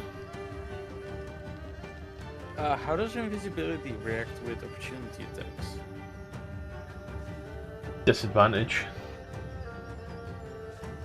Cool. I'm gonna try to slip away. Actually, it's one creature. Congratulations, you can count, buddy. One creature. Oh yeah, it's gonna make a whole matter of difference. Oh no, never mind. And then I'm gonna try to walk past it and away. It's gonna try its hardest. Its hardest not being that hard, to be fair. Amber to hit a 14. Misses by 1. Wait, can you? Isn't it opportunity attacks against a creature you can see? Or did they change it? I do not have the He player's sees handbook. what his mind's on. It's tracking Amber by Opening the it's tracking player's Amber by handbook. smell. So Okay. Amber's its tracked target by smell, and now that it's not there, the smell's moving away. So that's the way I see it. Because to be hidden for that one, being invisible doesn't make you hidden. You still need to roll a stealth check. You just get advantage on said stealth check, and then you become hidden. In this case here, Yeah, since I she's know. been trapped by smell, I'm saying it can still But go it's- due to its keen smell. If it weren't It's good tracking to her know by that smell, then for next time. Amber just misses. You watch it pounds the ground next to where you were. Do anything else? I'll tell. I'll whisper to Hero. I'm right in front of you. If you could help me. Fuck. And then Ikara. Burrow doesn't even like attempt to look for her. He just sighs. Well, I was going to heal someone, but she disappeared, so I guess that's no longer possible.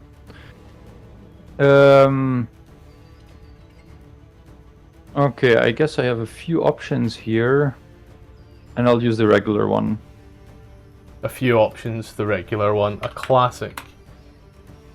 I'll take 3 steps forward, And 2 steps back. and that's the turn.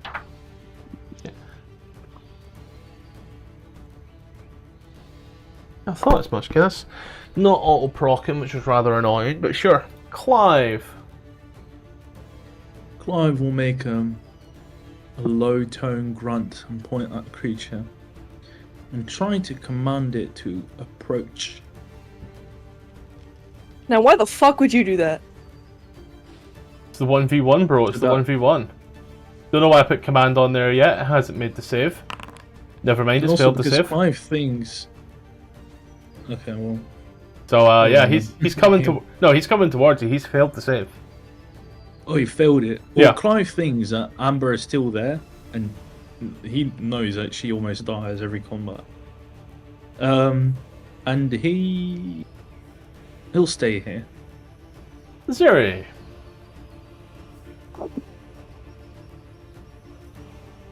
I am going to try something. I'm going to try using my hand axe to make an attack, Yeah, it hits. and then because of that, I'm going to use my harvesting sickle Mm-hmm. Nephew. because I'm mastering that. I can make it as a Yep. part of my attack action, Mm-hmm. and because the hand axe hit with Vex, I get advantage on it. Okay. We take 4 off that damage. Okay, so 9, 8, 7, 6, 5, total of 12 points of damage. That's my turn. Cool. Ruby. Alright, I did a quick Google. In the 2024 PHP, make an opportunity attack. You can make an opportunity attack when a creature that you can see leaves your range. Yeah, and again, I'm making the ruling that because it's using its keen sense. Okay, yeah, sorry, I missed that part. Yeah. I'm out of it today, I apologize. When are you not? So, Barely. the True. creature Like a guy whose nuts is stuck to his leg is going to take a big side swipe with his leg round top of Aziri. And then just start moving its way this way. I do have a question. Yes, yes? Because opportunity tax state as well, sorry to get back on this, that you only don't provoke it if you get moved by like an explosion or something. Unwilling Does this movement. count? This is unwilling movement because it's forced to do such. So it's forced to move towards you because you've given it that external command, come towards me. The target moves towards you by the shortest, most direct route, ending its... by that logic, the creature has to dash. It's coming towards you and ending its turn within 5 foot. And this is as far as it can go, so it can't go any further without it breaking movement. So it's just there. How lovely. I bet Kiana will be very happy about this. Doesn't seem too phased. Oh, that's there. I'm gonna She's still unhinged. I'm gonna hit it with another blast, but this time I'm not gonna knock it back, because why would I do that? Yeah. 23 for 5 will hit. I'm so close to that crit, just give me a 19, please! Play -2. Didn't else your turn?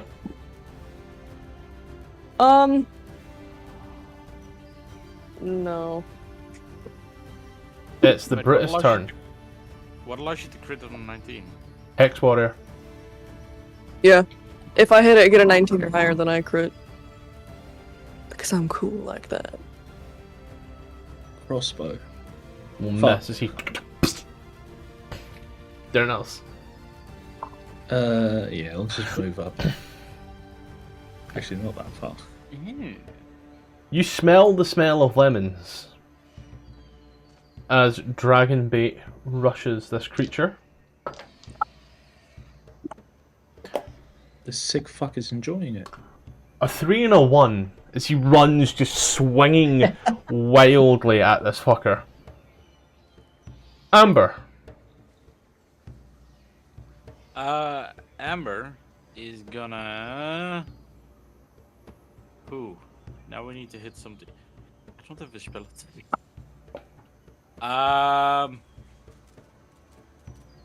Amber is gonna...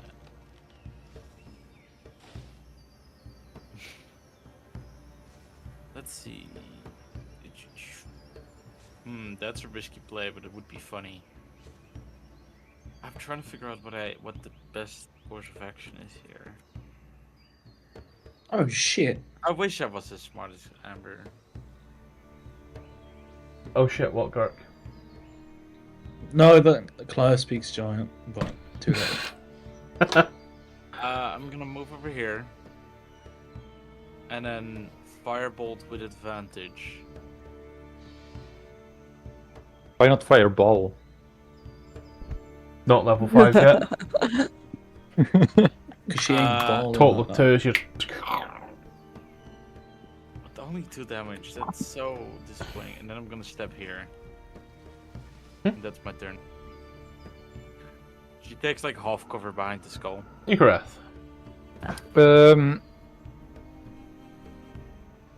This lady over here gets one of these. Amber? Yes. Amber Why do did- my healing lights just keep rolling so badly every time? You can then put more I'll- than one die. No, but then I can only put 1 proficiency bonus on it. If I use them one by one, I get proficiency bonus on top every time. And then I will slice this guy with... I guess necrotic damage sounds nice. I love that we get a drum roll in between every single time one of Itchy's attacks. 21 for 13 will hit.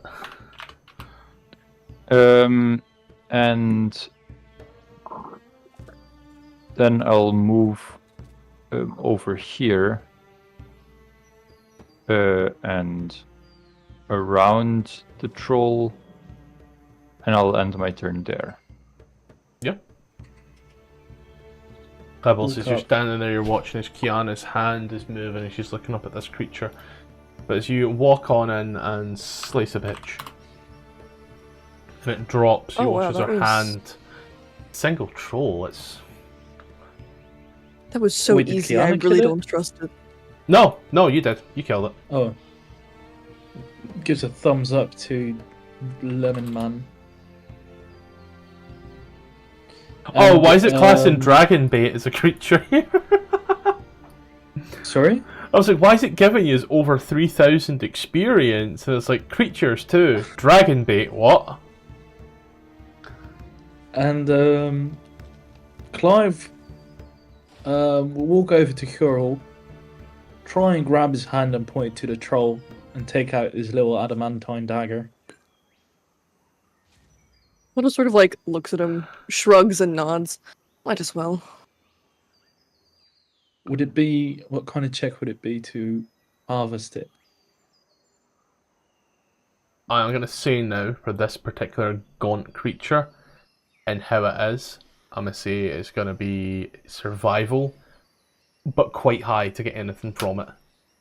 He is meat and bone. And what you really get in the end, I mean, it's flesh and bone, what you end up getting in the end is about a calf muscle worth of usable meat. As every time you slice into a place that should be quite meaty, you are met with the resistance of bone or cartilage. Yay! I move over to where it seemed to come from and see if there's. Does it have like a hole, a den, anything left behind? Look around. Can I? Yeah? Can I try to extract the toenails of the troll? You can certainly try. You get a toenail.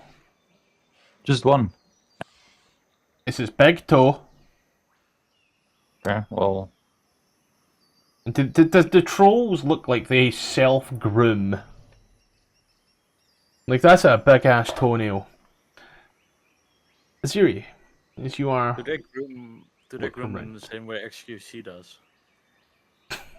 They groom them the same way that most Minecraft YouTubers do. But... No, XQC bites them off. Yeah. As you look around there, Aziri, you don't seem to see any den. What you do come across, however, is a rather grim, macabre sight. You see this cat-like creature. Humanoid, but cat-like. Matted fur. Its eyeballs seem to have been long gone, replaced by squirming maggots as the body is tied up quite high in some trees. It looks almost tortured in a way. As you can see, there are struggle marks of blood where the rope has burnt the fur into the flesh. And in its mouth, dangling down, you can see all manner of strange looking insects. As you narrow your eyes a little, however, you can see that a hive of wasps or bees, hard to tell, has made den in this creature's mouth and started slowly eating the flesh. I cannot express to you how tired I am of wasps. I hate them with a It's burning going to passion. move away. Not finding any den. You probably want to stay away. Wasps again. And then I'll sort of just move past it one. These are your small standard wasps, you know. None of your 10-foot tall big fuckers. These are your 100 wasps worth 1,000 bees YouTube video. Yes. Now, what exactly was it about this whole thing that made you think that running off in the middle of the night was a stellar idea, Amber? Well, I smelled something and thought it was interesting. You You know were how out in the you were out in the jungle and you smelled something interesting, remarkably like rotting flesh, and your first idea is to go off alone when you can't hold your own? Well, You could you have see, at least told someone. I did. I sent you a message. You did? That's a good point. Yeah, I But- did send you a message. That I was investigating something. Yeah. I did not remember that. I did not hear that. I mean, to be fair, as of last night, we started smelling hams and bread. And points towards Dragonbait, who's once again doing all the shit with the sword. Well, yeah. So I thought it maybe it's another friend or something different. The troll kind of snuck up on me. There's more branches on the ground than I expect. Usually, when I investigate things, the only thing I need to worry about is broken glass, which has a certain shine to it in the dark. You know, like claps. He sort of like claps his hands together, and like grits his teeth. We all make mistakes. However, if you're running off into the jungle in the middle of the night and smelling rotting flesh, and you say that I'm going to go investigate something, and you notice no one is following you, maybe you should stop. Drop and roll. Well, I was trying to be stealthy. Y'all are so. I apologize. I got distracted. It tends to happen to me. Fine, I guess, as long as you're alive. But I'd rather keep my benefactor somewhat sentient and full of blood and not splattered on the ground like troll meat. Well, look at it this way. If I die, you don't have to pay me. Talking of blood, Amber, are you okay? You've lost quite a bit there. I'm breathing. It's a Do low you- bar. Do you need some more healing? I could use a little bit, yes. Woo! Oh, I didn't give Celadon a long rest. Better now, or could you I'm still? doing splendid. Better than before, I can tell you that much. Sleeping next to Vox and If Kiana's you tent need has made a any little other- low on sleep. If you need any other care, let me know. Well, thank you very much. I hear he's good at caring for women. Oh, fuck, I should have swapped my spells when we had a long rest. Average wizard. Shut the fuck up. To be He fair, I've done, doesn't have to worry about that. I've done like 10 sessions as a cleric and never once prepared a single spell. This is good enough. Nothing will ever come up where I'm going to need these particular spells. That's how You're a I cleric, feel, what do you do? though. I stand I here. just- Gark and Tom will tell you, there are multiple spells I could have prepared. I probably should have prepared. Should we perhaps take a little break? Chance. Wish to rest up here tonight? Or for a time?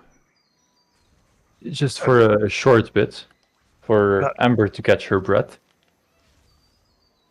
Clive, over there past that tree, there's like a dead cat. If you want to cut that up, hanging from the Oh. tree. Does it look like a humanoid cat? Wait. What? That cat Yeah. is full of bugs and it's rotting. We're not going to get any meat of that. But if you want to go get stung, Speak- then by all means.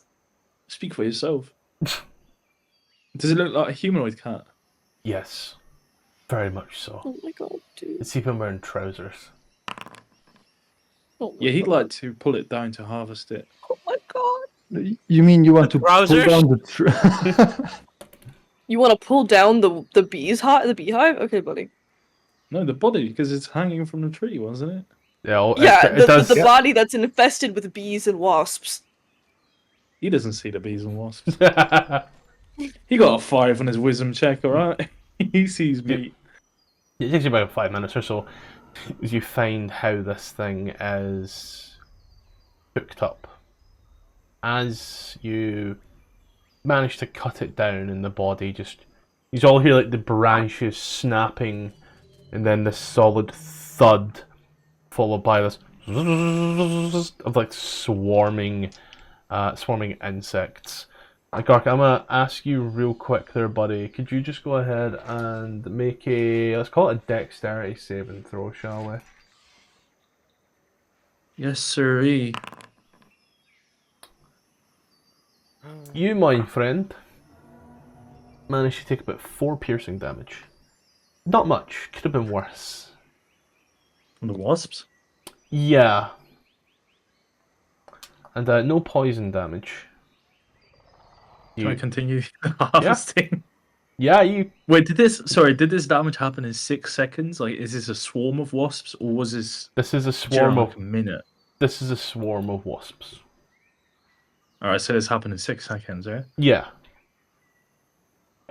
You see... Uriel is just standing there languidly tuning his violin as he's like tending its body. He hears like the buzzing, and it sounds like a sea. You're tuning that so that I'll look at it. Did you not learn nothing from a moment ago? Places their fingers on the strings and start pushing it down. Sound attracts big thing. If the large explosions didn't attract them before, I doubt this will. Who's making noise? Pharrell is tuning a violin. Oh, never mind. You start to hack up this body. It's odd, again, it's a rather strange creature, a native to the land of Chilt, clearly. Can't recall if you saw one in Port Nyanzaru, but it is humanoidish. It's a tabaxi, yes. I think we've seen it. I think you might have, 100%. But it has all these humanoid and feline features as you start to remove parts of it. They are very much spoiled. So how much can he take with? He can take the whole thing. The whole body? Yeah. Yeah, it's none of it's edible. My PC might. Oh, I will make it edible. Oh god. Alright, I'll add it to my inventory, thank you. Add Oh my god, it didn't crash. 10 kilograms of tabaxi. Would that be like 20 rations or something? 20 pounds. Yeah, call it £20 of tabaxi. Do not call it £20 of ration. Was there any Yeah, I know. leftover gear on this? Fresh meat. In what state are the pants? So Tom, I want you to first take the word fresh, and I want you to put it in so much italics, it's basically an underline. Yeah. The pants are Bruce Banner post-transformation. There ain't much left of them. No sign of like this creature was killed here, so no like pack or pouches or anything like that. It seems to have been robbed. No, okay. But it doesn't, and the trousers don't have any, or the pants don't have any pockets, do they? There are pockets, however, there are holes in the pockets due to the rot. And so you do take your hand out, you do have this rather slightly sticky substance on them. Could I make a check how long that body has been there? Yeah, you can make a medicine check. Medicine? Okay. Fuck. Sometime in the past month. Safe to say. Oh god. We eating good tonight, boys. Oh, you're getting food poisoning? I doubt it. I am not, I can promise you that. I'm take- built different. One plague wasn't take- enough, huh? Yeah, on you, Tom. I take the pants over to Cylinder and say, do you recognise these trousers? Are they a guide? No, those are just trousers. There's nothing special about them. It's looks like a... You remember a while ago, before Clive got you lost, when you met the man, your smelly friend's friend. Do you recall the little goblin? Yeah. Masks. Yes. They did that. Oh. Okay. It's sacrificial. They believe it will bring rain or something, I don't quite know. I mean, we did get a thunderstorm recently, seeing as the body has been for about a month, it seems like it just worked.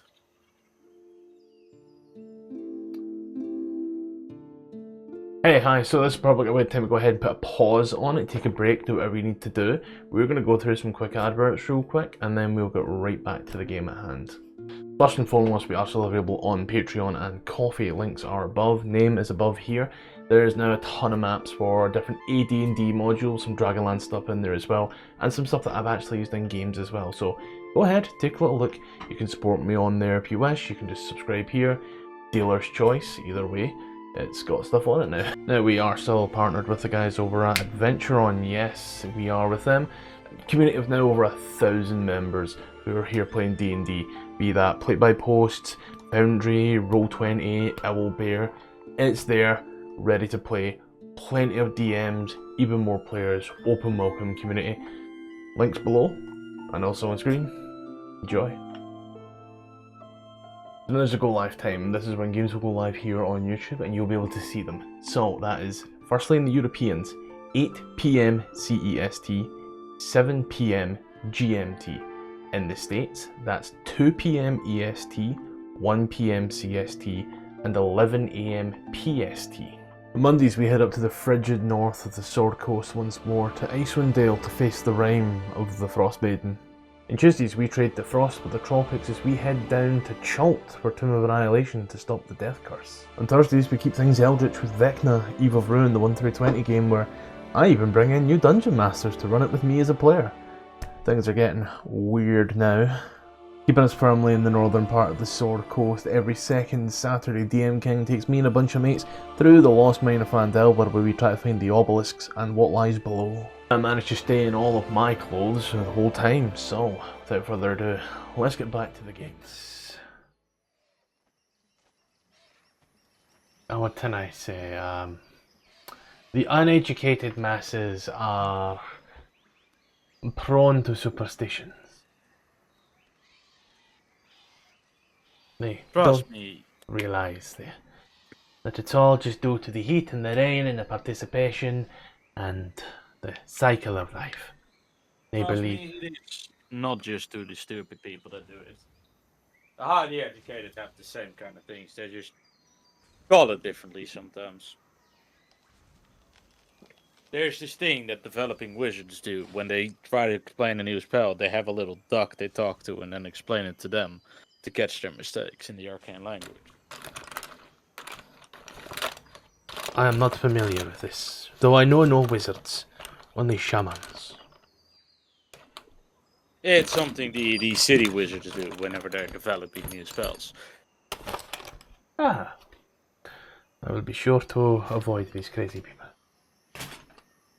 It surprisingly works well. Sometimes it helps to externalize your thought process. I tend to do it a lot, and it really works for me. I'm gonna get murdered. If you've ever seen someone look at you like you're an idiot, Celida has ramped this up. Like, she is... Like, she's as far back from you as she can, and at this point here, she's also like moving her body as far back as possible as well. Matthew, I own a mirror. I know what it looks like. But she looks around at everybody else. So, Gark, I meant to ask, and it's a major apology on my part. Is it double or single pace you're trying to go for here, buddy? Double. Roll a d4. Surprised we got lost in a 16. Brute just needs to be better eyes. Oh, buddy, you got lost last check. I don't know what last check was. The one that you used your inspiration on and still rolled a 9. Yeah, that was a previous one. Yeah. So you believe that to be the correct direction you're going, so therefore you would still follow that direction because you don't know you're lost. But now that you know you're lost, use move on through and out, as you do manage to make double pace. Yay. And use eventually end up watching as, well, for lack of better terminology, you end up back to where you had initially started.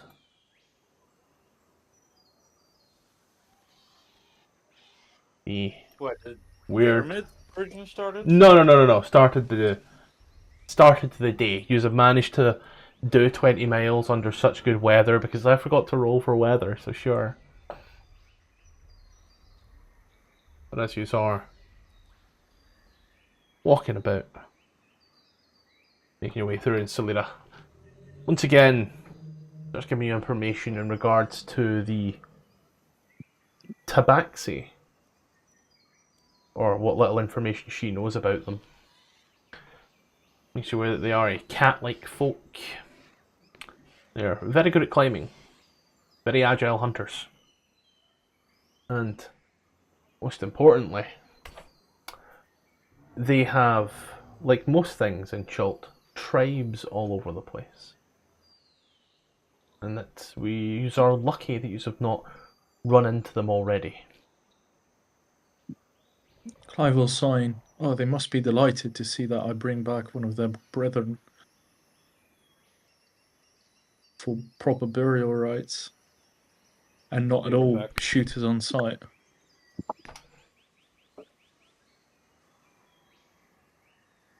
But as all comes to and through and all is good in the world, guess I technically need to make this move this way.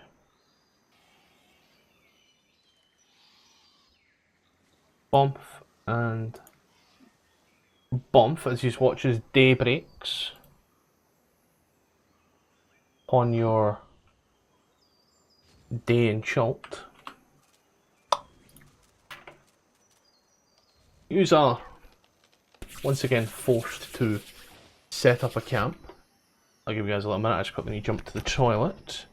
Is there anything anybody wishes to be doing that isn't hunting seagulls, Vox? Anything bar hunting seagulls, Vox, please.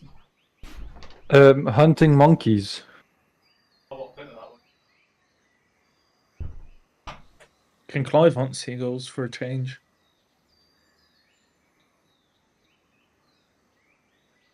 Actually, no. Clive would prepare dinner. I really need to be hunting again because I only have like 5 rations left. You're going cold turkey. Well, good for you. Someone in this party has like 50 rations in their inventory. All of things. You just, eat. you just must have the mental capacity to eat it. I'll entertain the masses while Mr. Clive cooks. It'll be like festive. It's like dinner and a show. I have to wait for Scott to come back real quick, so we can look at a screen. I'm back. Hello. Sorry, apologies. Does anyone want to help me hunt monkeys? I will help you hunt monkeys. In return okay, then I'll roll for Then I'll roll with advantage. Yep.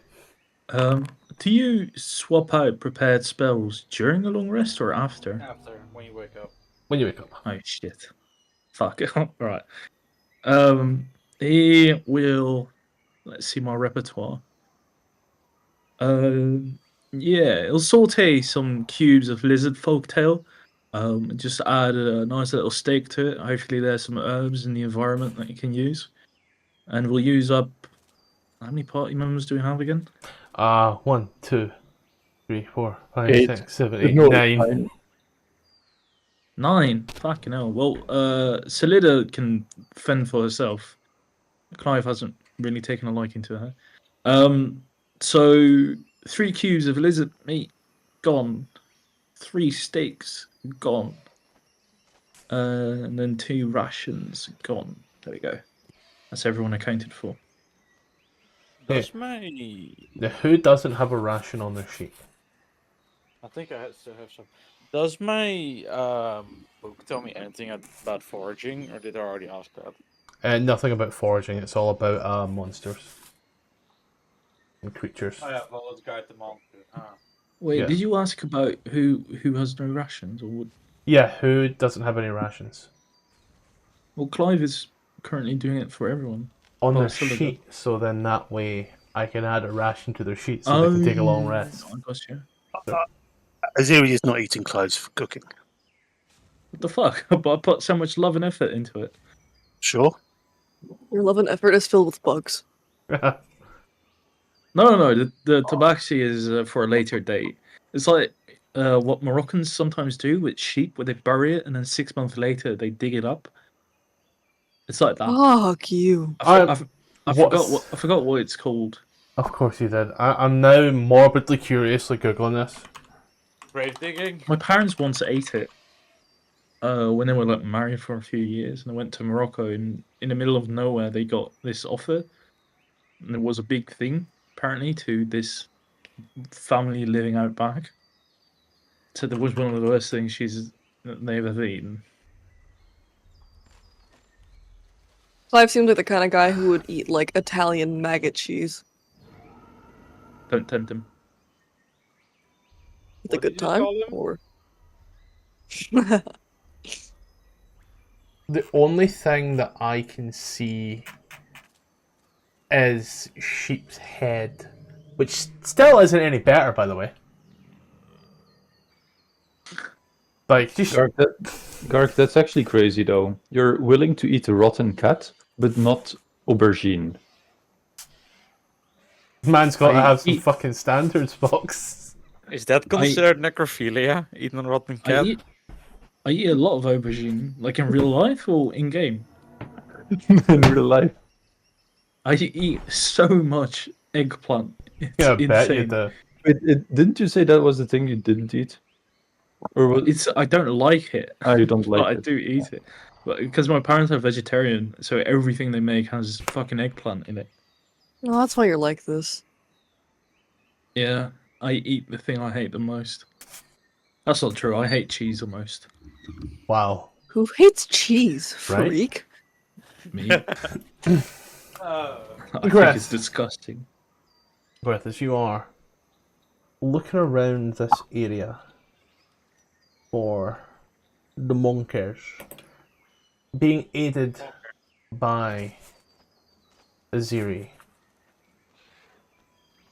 you, sadly, after about an hour, do not find any monkeys.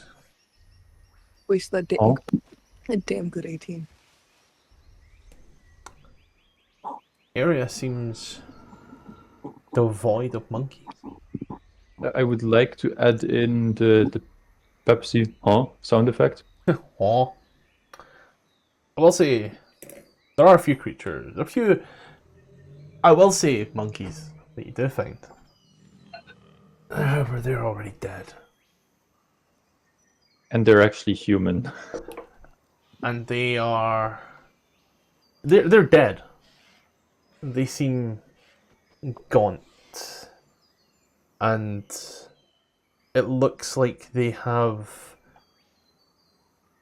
died a bloodless death. The closest way I can describe how these creatures look to you, out of character, would be Abadazi's horrid withering. I have no idea what that is. It Good just spell. does a shit ton of damage by removing all moisture. Period. That image of SpongeBob just dying of thirst. That. I've actually never seen SpongeBob, let alone him dying of thirst. Oh my god. You dense cunt.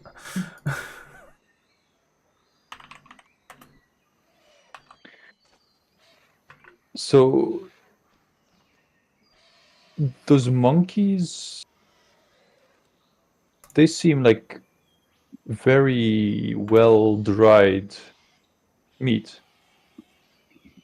I would not say they are cooked or edible. No, but they're like very well dried because there's no more liquid inside them, which means they should be very easy to preserve. Had they... Yeah, make a medicine check.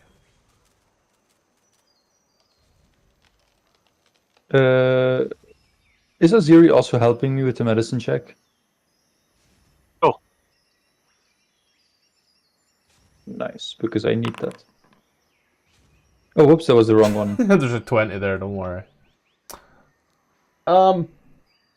These creatures died about 24 hours ago. Since then, they've been left in this humid swelter. They are already decomposing.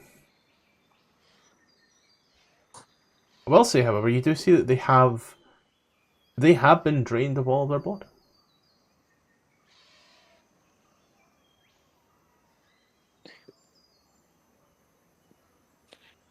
Is it like And- someone put a straw in it and sucked it out? Like, Someone put two Have we- straws in it.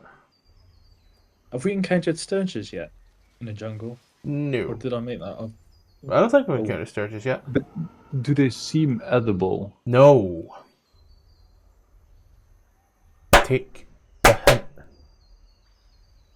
hint. Okay.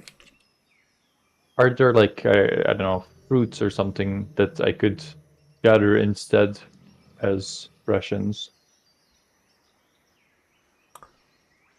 You can certainly make another survival check. Ziri, do you want to help me look for some fruits or other edibles? Sure, but I'm not sure you'll find anything. Looks pretty... Dead is the wrong word, but rotting and dead, maybe? Something's going on around here from the looks of it, but yeah, I'll help. Yeah, it does find, seem like I'm not finding much that's not dead. You find a single banana. Oh, banana. Nice. Or in this case, I suppose a plantain. I don't know the difference. Oh, what the fuck? But it's Clive, you are cooking up a storm here. Let's see. Yeah, let's go ahead and make it's a standard intelligence check, Ark. A standard intelligence check. Oh, sorry. Cool. Yep. You're doing that, and anybody else doing anything else with this rest? I'd like to ask Scyllida if she can teach me some foraging tips. Yep. Like if she can teach me like about local plants and things.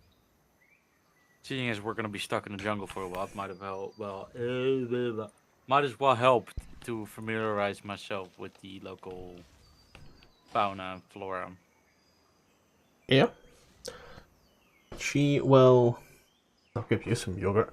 No, don't know why I said it. She helps you around and starts pointing out, numerous different plants and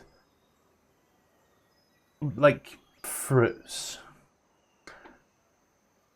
At first, it seems to be she points at certain ones and says certain things and taking notes. by the time an hour has passed, as you look at your notes, what you have is a list of food you probably shouldn't eat. More than a Good. list of food you should eat. There is some stuff in regards to some plants, however. I mean, knowing what not to eat helps you figure out what you can eat. Appendix C. Give me a sec. Really? You're going to class these plants as magic items? Okay. Okay, I see how it is. So, you're also told, you see this one fruit. I see a fruit. It's a mushroom. And then she points it to you. This is the Zabu. It feeds on rotted wood of dead trees. If you're careful, you can pick it up and uproot it without it sporing. If it's crushed or struck, the spores head out. Or it can be thrown or dropped, and the spores will poison you. And you will be rather itchy for a period of time. This is unrelated, I swear. Huh? You turn into me? And she was scratching. It is the Zabu fruit. Could I try to pick one up very carefully? You make a slight hand check. Hey, Yeah. Itchy, I'm gonna make your name through. You pick up this mushroom. He's even Scylla kind of like looks at you. Do be careful. I would hate to be the victim of this plant. Do I have a small pouch or anything I could make up or like put it in?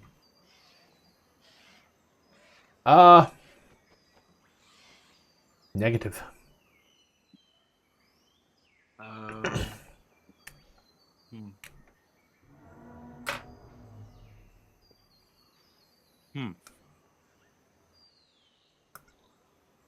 I don't have a piece of cloth either. I could just... That isn't my bedroll. I could wrap it in. Does your sheet say it, curiosity? Not really. Oh, is there any big leaves nearby? Yeah, big leaves. I want to grab like 2 or 3 big leaves and like hold it in that. Yeah. You, And then use like a bit of string to tie it up. yeah, Basically make it transportable without blowing up. Yep. You tie it up in the little bag that you make. And Celador looks at you. Good call. Thank you. She's walking back. Is she? And looks at you. You're clearly not from here. I'm not. You're correct with that one. Yeah.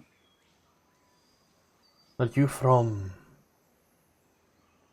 Aktansish? Pardon me. Aktansish, no. The Great Below. Oh, no, I didn't. I'm not from the lower, not the lower house. No. Oh, thank you. What about the Great Beyond? The Great Expanse? No, I'm from the material planes. Presently enough, Okay, good. I don't really know why I have a what some would consider a devilish. Fucking. It's because of the horns. It's not. No, it's It's the horns. Guarantee it. a devilish complexion. It's. God, Oh, my background isn't in here? Fuck. Hold on, let me grab my notes. What about the snake charmer? Poro? No, no, no, the other one. Oh my god, Brutus. Yes, Or yes. Kiana.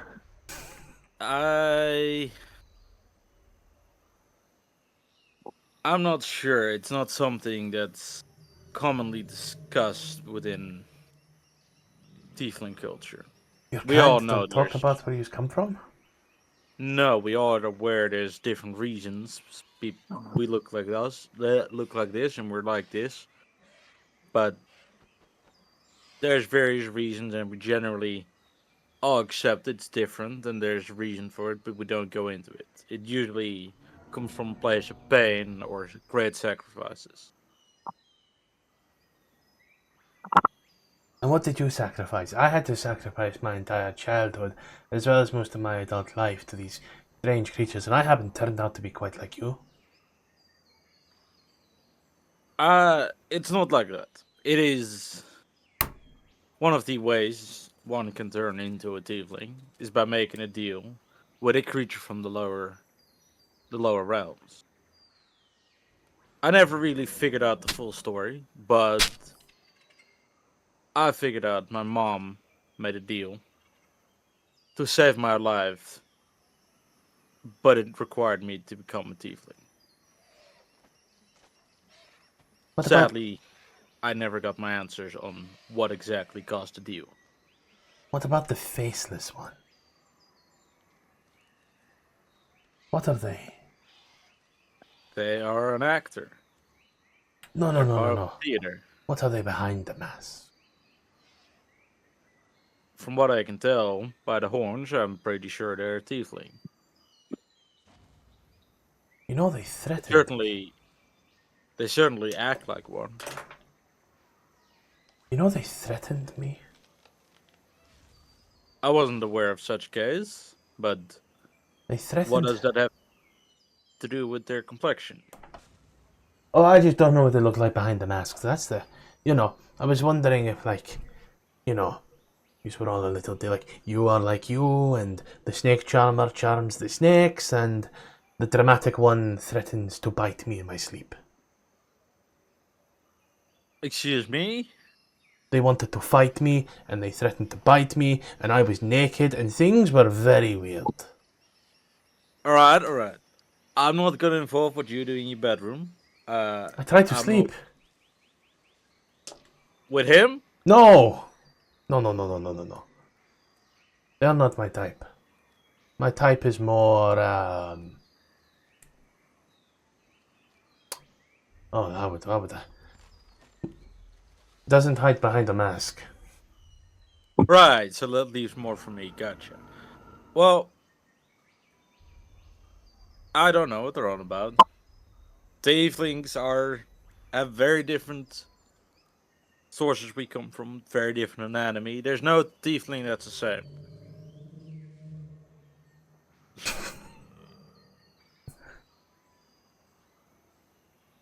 But both you and the snake charmer are red.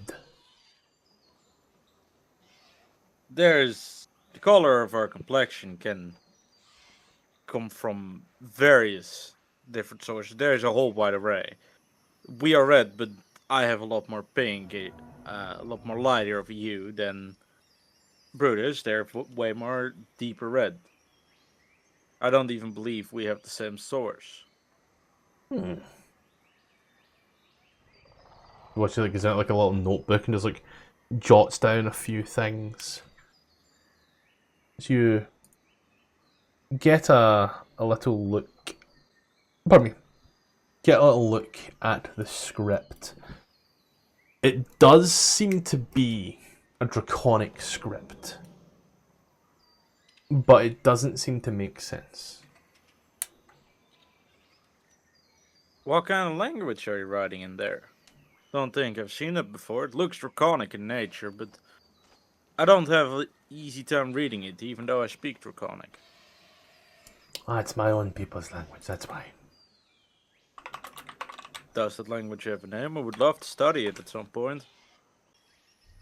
The less that you know about the language, the better. Oh, you sure? The better I know languages, the better I can lie in it.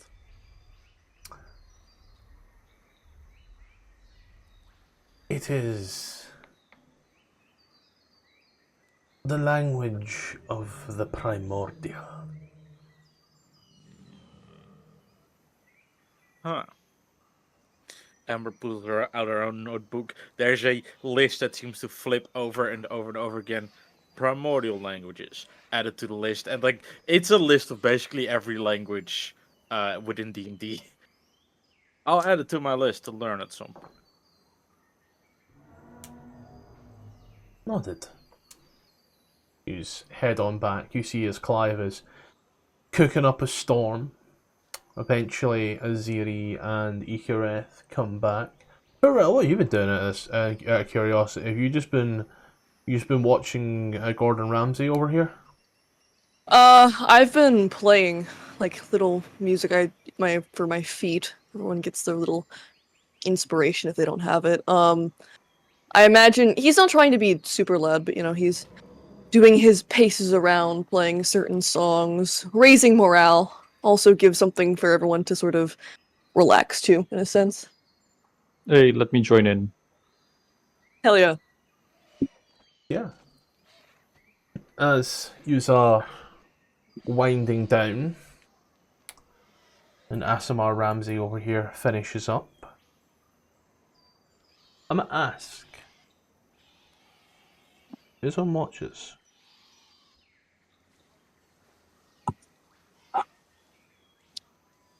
So far, Clive has always been with Kuro because of the Yeah. deep bond they share.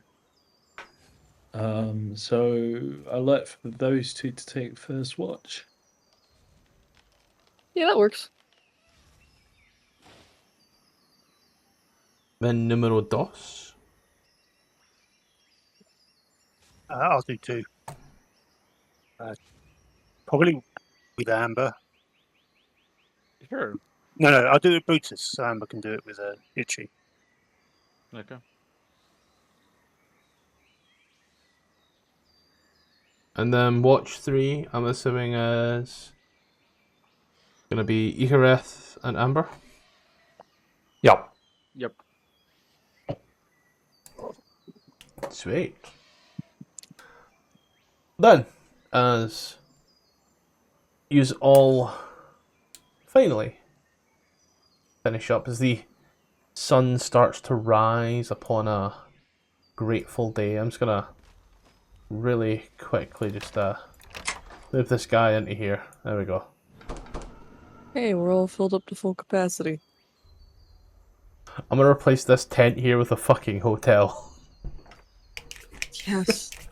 For rent sign. Giant fucking jungle. Man, a 5-star hotel would look amazing here. Okay, calm down there, Disney.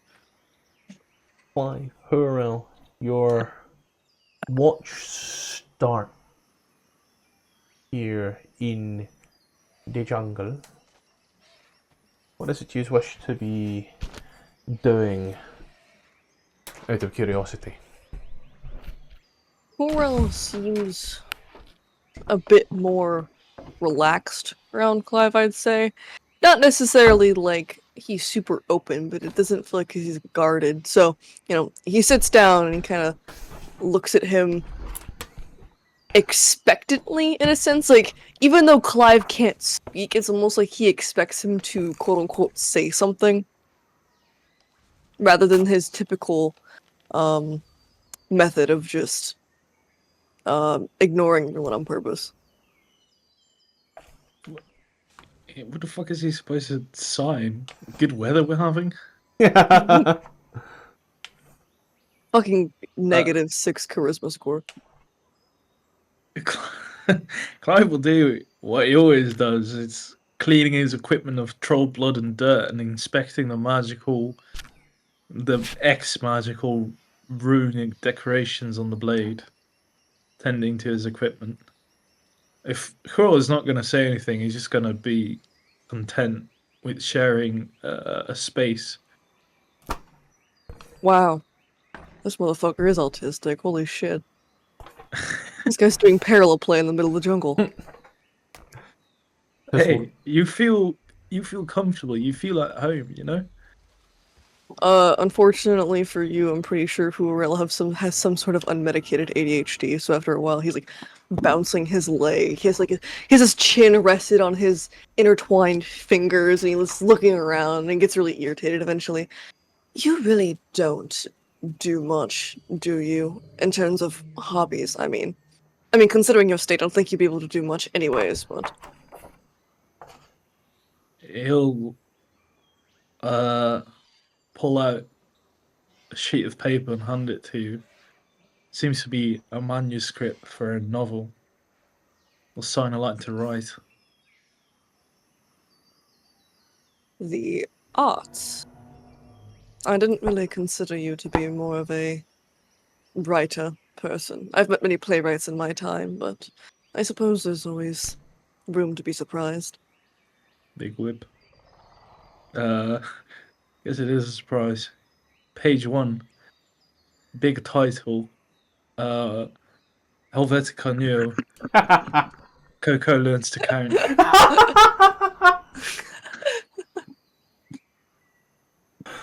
It's all coming together now. Yeah. Just staring at this unimpressed. What the fuck? I put my heart into that work. In This is chapter how- 3, his mum gets a tumor or something. I forgot the plot. I mean, I suppose if it keeps the art alive, it's something. You know, you make something and actually produce a product, you could make a decent money off of it. If you live long enough to spend it, that is. You'll write it down. You make art for money, not for pleasure. I don't necessarily get paid. My family owns the theater that I work in, so it's more of a personal beneficent, in a sense. They pay for my everydays, I perform for them, draw the crowd, star of the show, and I don't starve on the streets. So, in a sense, I do get paid, but not in a normal recruitment way. Clive will rummage around in his pockets. Stand up, we'll go over to you. Do that thing. That's like was like a TikTok trend where like a guy holds out his hand in like a fist, like to drop something in the palm of your hand, and people think it's a bug. And nods toward the hand. Oh, standing there in a locked eye gaze stare. I don't know what this thing you're on about is, Gark. I'm sorry. Will sort of You stares at you don't? confusedly. It's like I can't properly explain it. Never mind. But he hands you 5 gold pieces. Oh. I mean, I thank you for your tipping generosity, but I'm not quite sure He what goes this back to is supposed be cleaning his for. equipment. Okay. The tism is rife with this one. Just basing this off of my dad.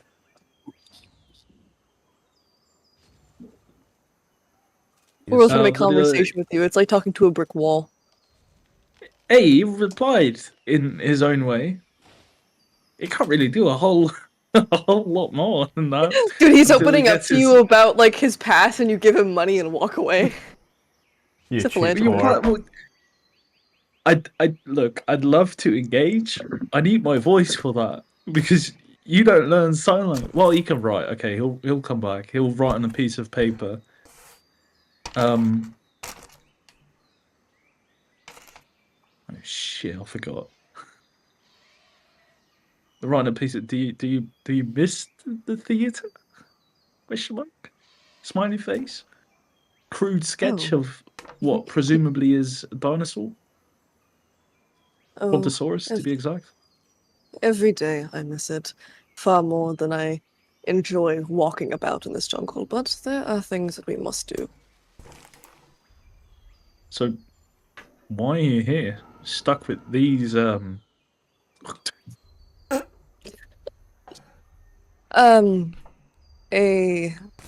Well, one would put it a lover. I'd consider her more than that. She's a friend. She disappeared one night after suffering a sort of mental break, and I followed her out here. Brutus and Amber are... I'm contracting them to help look for her. Her family, I believe, may be taking advantage of her since she was in a state of hysteria. I'm attempting to locate her in the hopes that she is still alive out here. do you get paid a lot? Do I get paid to do what? Find her? Oh, I'm paying them. I'm not getting paid anything other than in scars. I'm paying Amber. Brutus just happens to be paid by Amber, so they're a package deal. He's getting paid? Oh, I thought that was a myth. He's not, So- but he should. Right now, in all honesty, why'd you come to the jungle if you could just pay a diviner to locate her magically? Some monks at my cistern used to do that when we had to bounty hunt people. Some may consider it a culture thing, but I believe that there's no merit in making others do your dirty work for you. If there's something this severe for a person I care the most about, then I believe it shall be me who will be doing the effort. I'd rather not You make say- somebody else do it. You say that, but you have 2 employees here in the jungle with you. They're assistants, not workers. I'm helping them But they as are much as they're here because helping of me. you. Perhaps, but I feel much more comfortable out here in the fray myself than sitting back and letting something else happen. It gives me more control, I guess. So, what does the lover look like? She's a fair woman. Her curly brown hair, she's got speckled skin, things like that. She's not exactly anything extravagant that stands out in a crowd, but I would recognize her anywhere.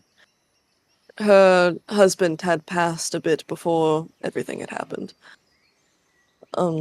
So she struggled and she confided in me. She was someone that I knew very well. She frequented the theater often.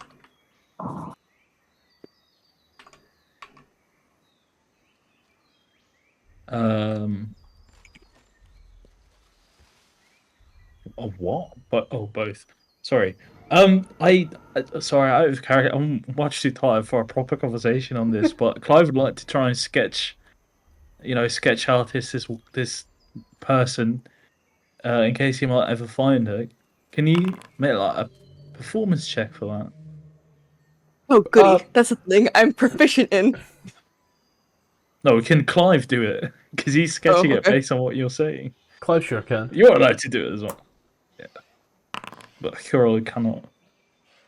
Draws a stick figure. Would I not be able to assist with, like, my efficiency of the description, or...? Your description is the whole reason he's able to make the check to begin with here. I suppose, yeah. He's making Draws a stick figure with massive honkers. making a decent enough attempt at it, yeah. I mean, you know, granted her eyes were a lot closer together. And the drawing that he has, the eyes have different postcodes.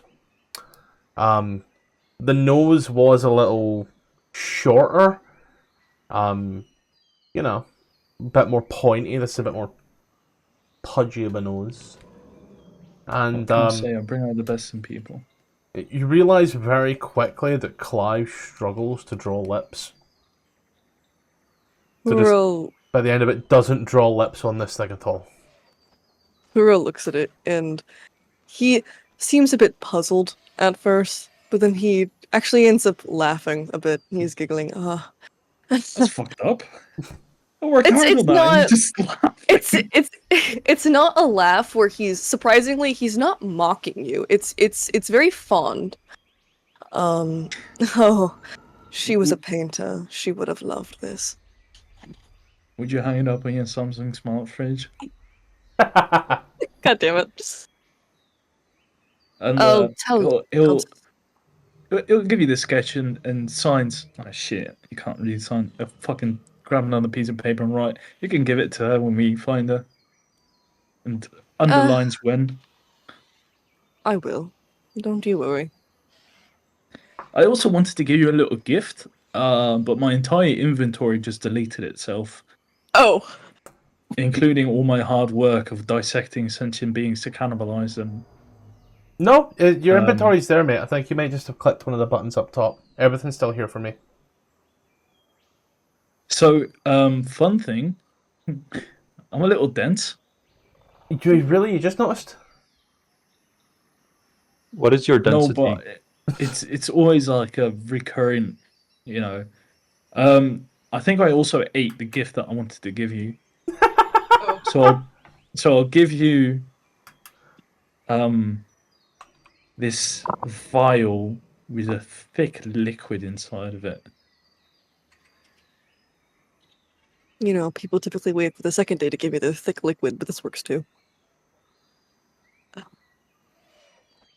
I typically do the guzzle and tuzzle, as I like to call it. Oh, what is this? Great question, Gark. I forget. Juice. So, this was a session, surprise, surprise, that I was late to. During a long rest, someone fought a plant, I believe, or they found a dead plant that attracted insects or something. Clive went there to harvest it for the sap it produced. Cut open its bladder or its gall Oh, yeah. something and got this out of it. He hasn't been able to use it yet. Might have been able to use it on the wasps that stung him, but you know, hindsight. So maybe the bard who's looking for a woman can use thick liquid that might attract insects. Awesome. Hurrell sort of looks at it and What? Mhm. Brother, it's either this or like a rotten arm from some cat boy.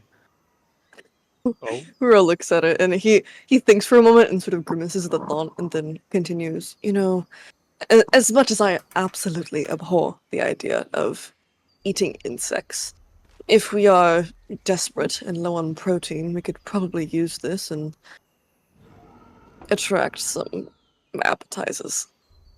I'll write down. Oh, don't worry, we've got a lot of protein in store. Yes, You want I some? know. I helped you butcher it. Oh, we're friends, right? Uh, When I someone think starts a out sentence of like that, you run. Pact has been signed. We are now crime brothers. No, what's the thing they say? Partners in crime. I think for as well as friends go in a place like this, I suppose that we are. So yes. Sure. So yes. Who just groans. Yes, we're friends. Yay! Cricket smile. Writes it down in his little journal that he has, his kneeling choir journal. Alright, How do you guys, spell when's the your name second again? wedding? Oh, Curl. No, friend. Curl. It's better than others, you said. Curl is friend. There you go. That's added to the journal.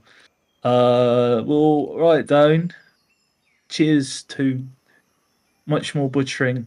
Not good at talking.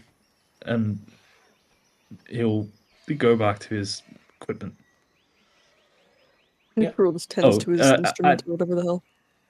and write down. Maybe you look, because last time we got ambushed. Yeah, I think.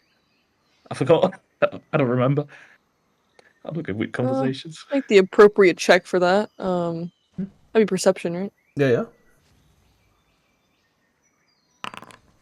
God bless. So you are looking Is around. Clive helping me with this, or? No, he's working on his equipment, like I said. Oh, cute. You are looking around. Trying to take it all in. You do. You hear a. It takes you by surprise almost jumping out of your skin. You hear a very faint, almost whisper in your left ear.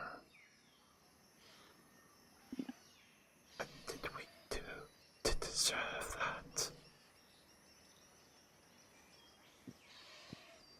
that? What?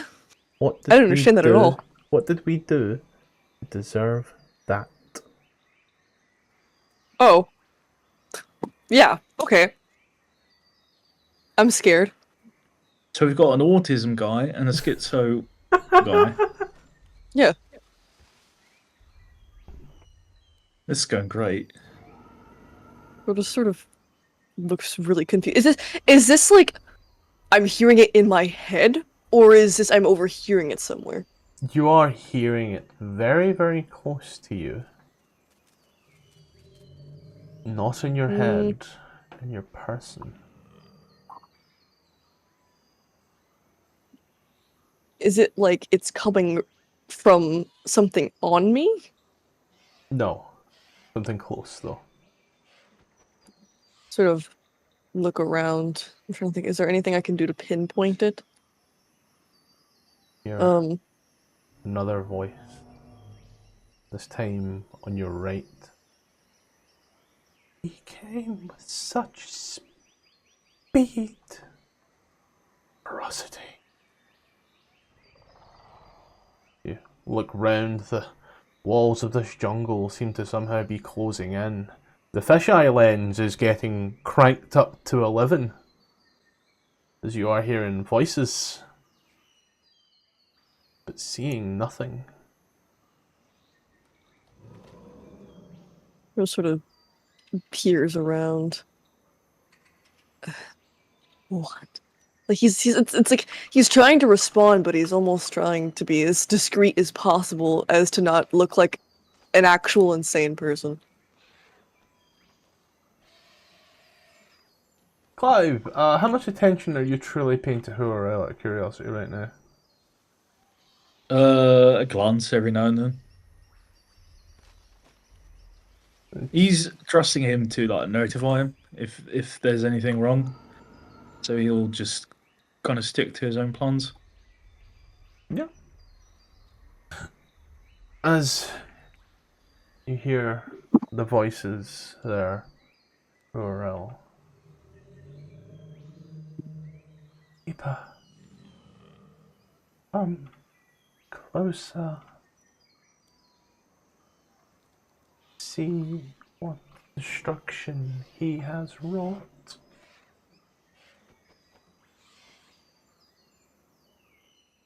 You see a brief glimmer of light off to the west.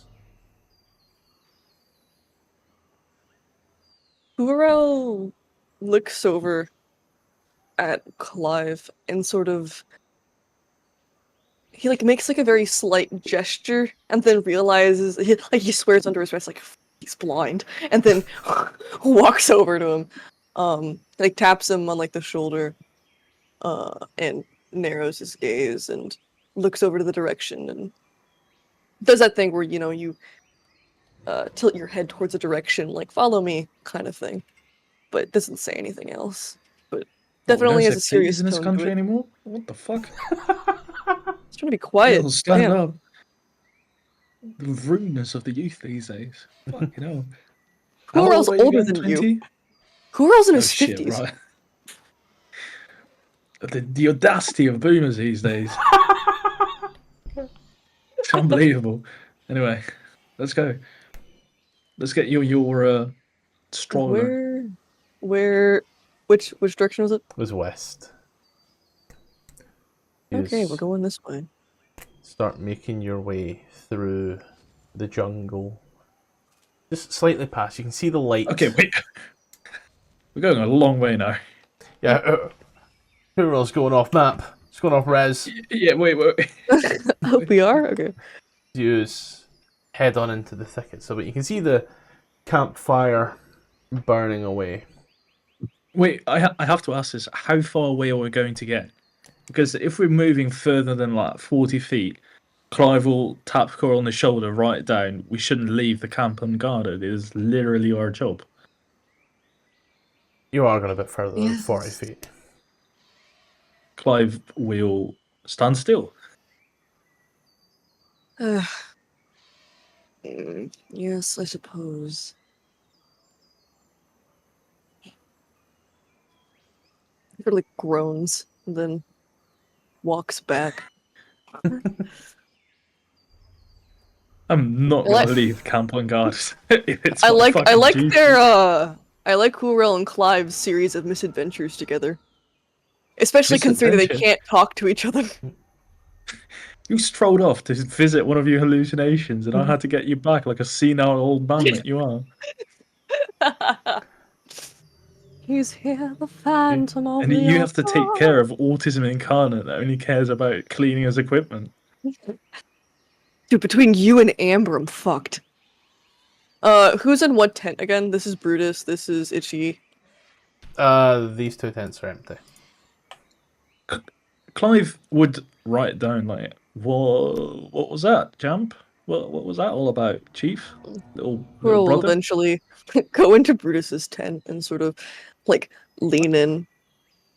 We're leaving. If you want to be up to make sure that no one dies, then be my guest. Yeah, saying that, Clive will approach, tap on you, write down, what do you mean? Alright, I'm going to sound like a madman if I say this. I heard something. It sounded like a voice. Like something speaking to me. And I swear I'm not insane. However, with the way that things are going, with the magical voices here and magical forces and voices here and there between ghosts and undead, anything could be at play here. I heard the words, "Go see what carnage he has wrought." And if that sounds like anything to me, it sounds like a fight. Sounds like an invitation. Like, come see. Seems like it. And then you went to go there to see? Yes. I would rather not pass up an opportunity and then it gets too close and catches us off guard. And, there's two of us, so the likelihood of getting trapped is less likely. Don't think those are how odds work, but I feel you. So do we wake up the others, make them grumpy to check out the voices that you heard? Whoever woke up Brutus and was like, "Hey, watch the camp while we're gone. I'm gonna go check out the mysterious voice in the woods."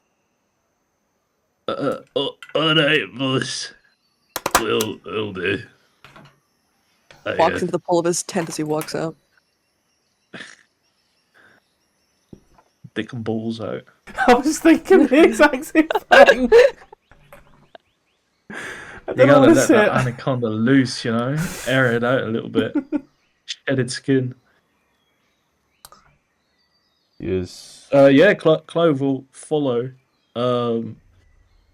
Preliminary, because this one is talking about hearing voices. He'll cast this on himself, just in case he might overhear something and maybe understand it. Yeah. And keep his sword on him.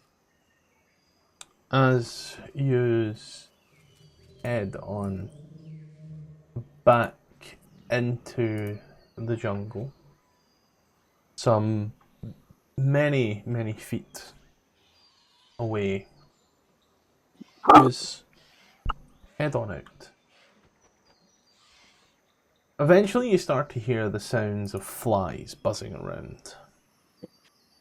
This strong, sweet, trash-like smell And as you soon get closer and closer, you see what looks to have been a smallish village. Wasn't much. Village? Wasn't much. Maybe about 4 or 5 little huts. Can't think of any other word to use bar village there, so you know. I think the proper word is a thorp. Today I learnt this small little thorp. Hamlet. I think a hamlet's bigger, but you look around. You can see the walls of this place are painted in blood. Freshish blood. What? There are a few little masked goblins that seem to be pinned to walls with spears. There seems to have been a massacre here, for certain. But The goblins. Sorry. no, you go. There you go. Do they look fresh? Asking Can for you 2 quit it? reasons. I'm asking for 2 reasons. One is the obvious one, and one is, you know, there might something be nearby. The goblins look like they've been here a while. I want to say at best 48 hours. But they seem shriveled. Shriveled. Shriveled. Like the gaunt corpses that we saw earlier. Like the gaunt corpses, yeah, but I want to say also drained.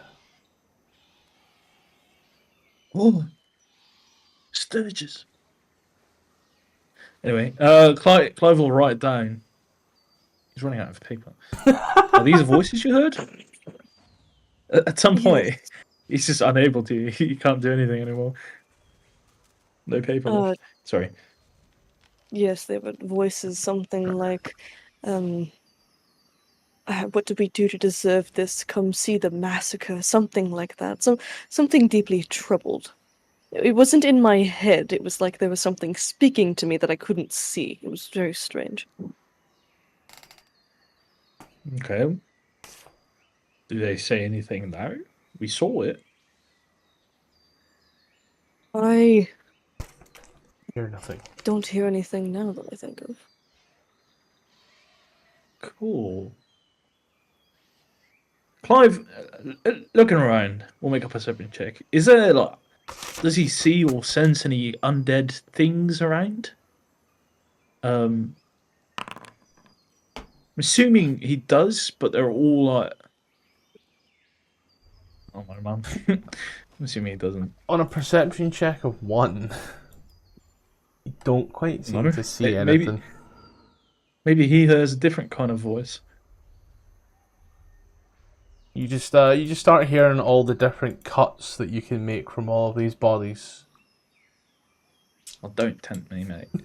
I ain't. But as you look around, Shit. oh, Why the fuck does Huarel have a holy symbol? I don't know. It's a warlock. It makes no sense.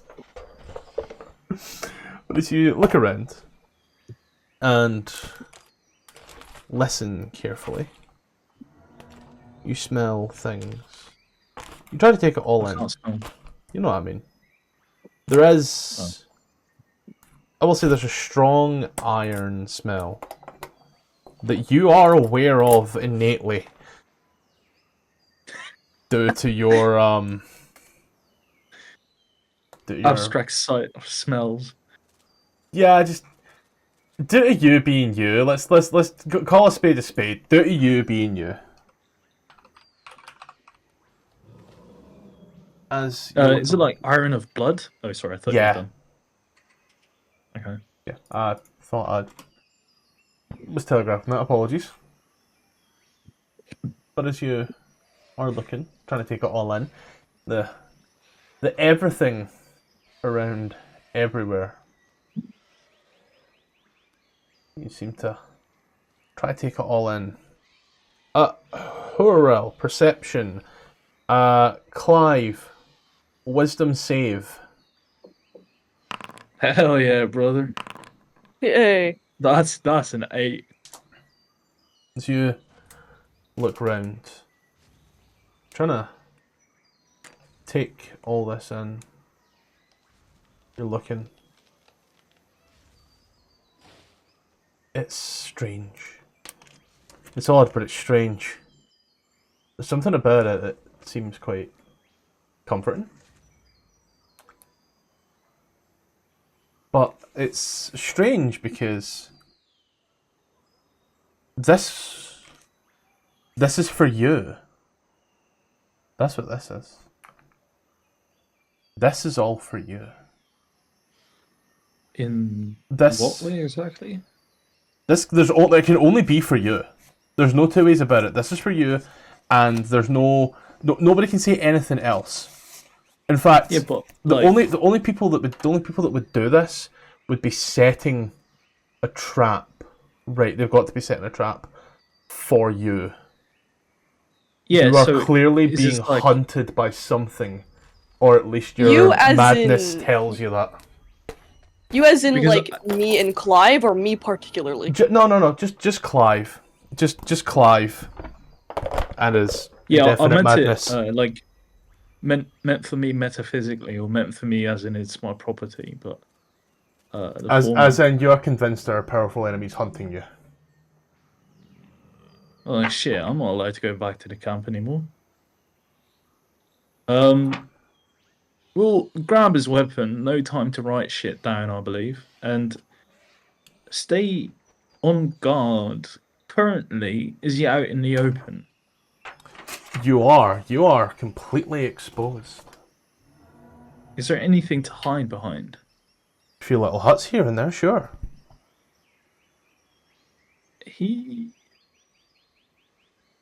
Do the huts look flammable?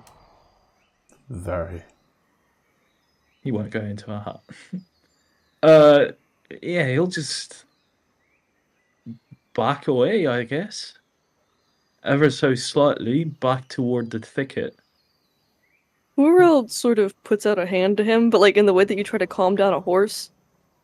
Like the easy, stay here kind of thing. Don't run off yet. We don't know what we're here for.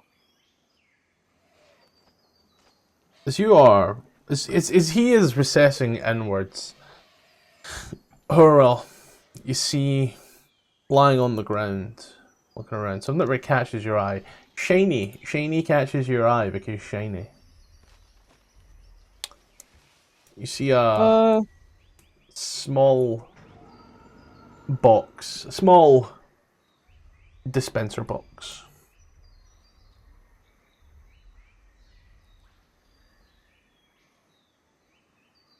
Is it just laying on the ground, or? It almost seems placed. So Happy Meals. Can I inspect it to see if it's trapped or something? Yeah. Before I pick it up? Set investigation. Yeah. Awesome. It's fine. It's cool. But on a 9, you're familiar enough with it. Maybe a little odd but there's a ticket dispenser here. What It's a dispenser? basement of A wonders. ticket dispenser. Oh, ticket dispenser. What's the name? Is this It's an doing arcade out game. here? Woo. It's stamped on the side, in fact. As Clive is recessing inwards, taking it all in, scanning his surroundings, you scan the tickets. It says at Katla Pavilion. What? At Katla Pavilion. Does Is it that supposed to be a have? name? Yes. At Catalyst, this Oh, is where okay. I come from. Does it have like a name of a specific like location? That is the location. It's Okay. Capital. at So it's not like Katla, his. It's not the like his city specific. and Arm. Yeah. And Pavilion, the name of the building. So it's not like the name of the theater. No, it is. That's not the name of the theater. The theater has a name. To which I asked you, and you said, I don't fucking know, I just thought I'd be known by name. You said theater name, as in name for an actor, not name of the theater. I meant the name of the theatre. Okay, well the theater does have a name. Okay, that's what I was confused about. It doesn't have a name? The theater does have a name. He just doesn't have a personal actor name. Yeah, do you remember the name of the theatre then? Yeah, Phantom of the Opera. Yes. No. Could you give me it then, No, please? there's a. Let me pull up his. Les let me pull up Miserables. his- Sanguindial. That. That. Sanguinzio? Sanguindial. Here, I'll post it in chat. Sanguindio? Sounds like a gay Spanish man.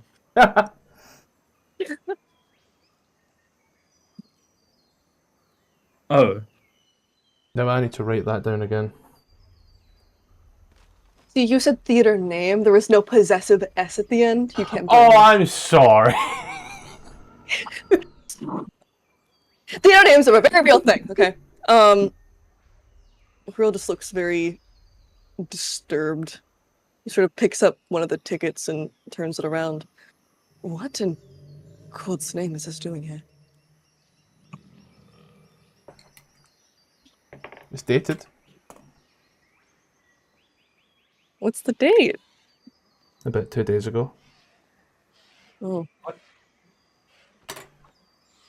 Ah. Is there like a show named on it? Would it be one that he would know? Something he's done recently, or Show is called Goblins Die. The Trial. so my question was more: is this something that he's performed before? No, this was this was the thing that was. This was the thing he was told to be back in time for. Oh, God. What's Shit. Brutus doing out of curiosity? Because Brutus is just standing right now in the middle of this camp. He's reading Clive's manuscript. I'd say currently he is halfway chapter 1 of Coco Learns to Count. A double or triple digits. He's not hearing anything, is he? No, to my knowledge, you guys have been quite quiet. Yeah, true. I do have one question. Yeah. Because Clive has used. It's clear out tonight, right? There's no like weird storms or anything. It's quite clear this morning, yes. Yeah, you never know. Don't talk down to me. Has Brutus heard Clive's thunderous smite enough time to recognize it if it occurs? Yeah, you used it in a few combats. He'd be aware of what it is. Okay, cool. In that case, yeah, he's sitting around for now. Can I make a perception check as in to see if he hears any voices or anything kind of? Yeah.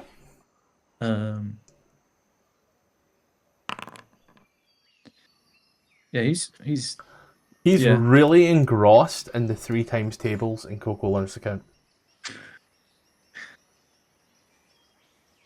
Yeah. Just wait until it gets to chapter 3. He's gonna bawl lots of fucking eyes out from months. Gonna miss his mother. Yeah. So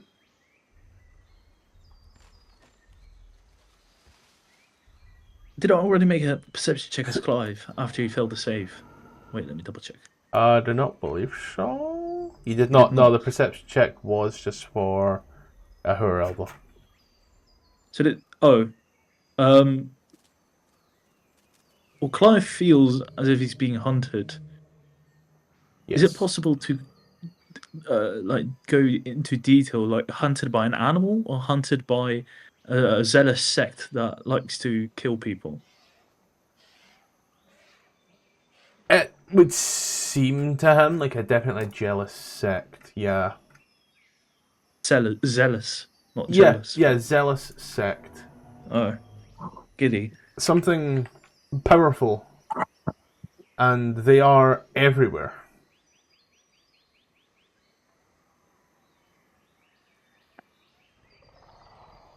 Oh, gods, this was meant for me. I'll just quickly add it to your sheet there, buddy. I don't think you're the only one that thinks it's meant for me. Wait, you adding what to a sheet? The madness. I'm going Magnus? crazy. Yeah. A little bit of madness. Oh, madness. Sorry, Yeah. I thought. You think I said The Magnus? So, magnet? Sorry. No. I'm like a fridge My magnet. magnum dong. Weird. Like a staff of Magnus. Yeah, cool. All right. Well, he's freaking the fuck out. Might be a bit metagamey, but can you make a check to discern whether or not it's a vibe similar to the kneeling choir? Yeah, I can make a check for that one.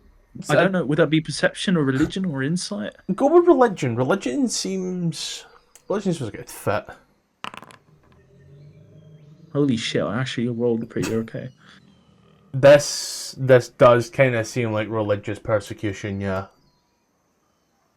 Yeah. Someone's gonna probably start throwing Bibles at you at some point, or whatever your god takes. Holy symbols. Right. He'll quickly run up to. He'll very quickly write someone down. Run up to what's his name? Curl. Writing just says we're being hunted. I think we need to move camp. At least me and Aziri are probably in danger. If you're in danger, then fine, leave. But I believe this is something that I particularly have to deal with. This is personal. Looks at the goblins, the dead goblins. It looks at Curl. Huh? Does Clive see the ticket thing? Depends. Are you holding it? Yeah, Huro will hold it up. Do you see this? This is a ticket to my theater, showing a show that I was supposed to be back in time for. It has something to do with me. And I have not done what I promised to do, and I do not know what that implies, because the people, my family are very powerful people, and if this gets worse, it's going to get worse for all of us. Itchy is not sick, by the way. Clive. So I reckon that Clive's whole thing about being hunted is magical. Is he delusional enough that he can't see? Fucking hell! What am I trying to say? Huro has this thing. Is Clive delusional enough to not be able to see something weird is happening because this shouldn't be here, this ticket, and then from that kind of discern something magical is happening to us, or is that too far fetched?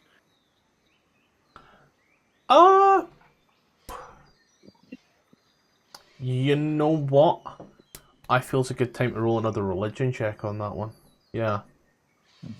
God, okay. Oh, goody.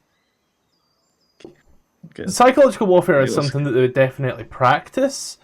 However, you're not... They're not omnipotent. How the fuck would they know that you're travelling with this person, particularly? How would they know who you're travelling with? They're just out to get you. You can see no logical or illogical connection between these two events. Very quickly write down. We need to leave. I'm not leaving you behind. Let's go. But there's things at play here. I can't just leave them behind. If I do that, there could be very severe consequences for me and the rest of you. Yeah, likewise. Let's go. You ain't the only special one here. Frodo sort of like he looks like he's going fucking crazy, standing there with a hand like right. Oh, he's going crazy. Except who else is generally hysterical as a person? He has like a hand roll like ran through his hair. Gods. Two delusional people thinking only the other one is delusional. It's like a mental one. Could I make a check myself to see if I can make any sense of this? Oh, yeah. I'll just give you history. History? Okay. Seems like a threat. Yeah, it's alright. A threat? Does it feel like a threat from something like personal? Something that I'm familiar with? Or is it more of a something... Yeah. If you don't want to leave me behind, then that's wonderful. However, I'm staying right here and trying to deal with this.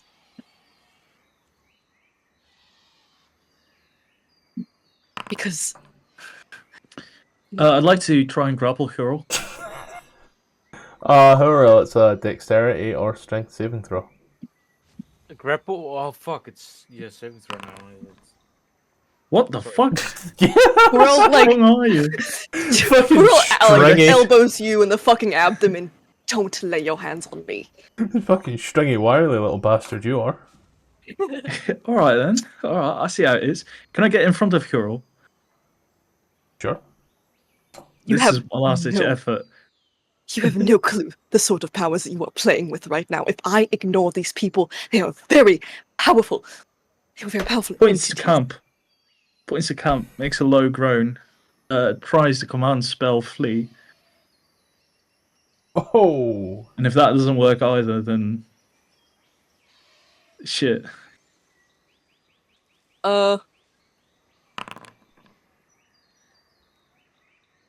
And like that, you start sprinting back to camp.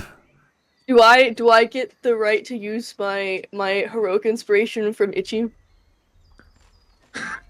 Haven't used it yet. Yay. Fuck you. Oh shit. Dude, go like moving like, oh wow. It'll look at him and say, you're aware. You've seen him do it before. Real sort of like I imagine he's not necessarily out of breath, but more caught off guard. You would dare use your ability against me. You have no idea the sort of forces we are playing with here. You are a little boy playing in our sandbox. You cannot comprehend the things that are working here. I advise you run back if you intend to be a coward, but I will not follow in your footsteps. Leave me to die if you so wish to do so yourself. If I could speak, I'd drop bars as hot as these ones. You've caught me at a disadvantage. But you'll write it down. Don't be childish. Don't put yourself and us in danger. But just get to the others, warn them. We can pack things up, and then no one needs to die. It'll make a little bullet list. Little pros and cons, all right? Pros. We survive. Some we random flee, we live to see another day. Con. You die, and then the threat follows us. If I ignore Nothing them, they're happens. going to chase us regardless, and they will find us. This is not some average jungle threat. I know these people. Do you understand that?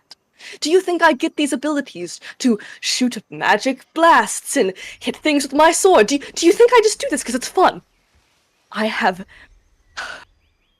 done this my entire life. This is everything my life means to me. I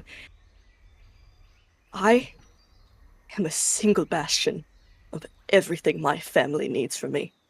And if I can't succeed, then you are all going to pay the price. You are having this little argument.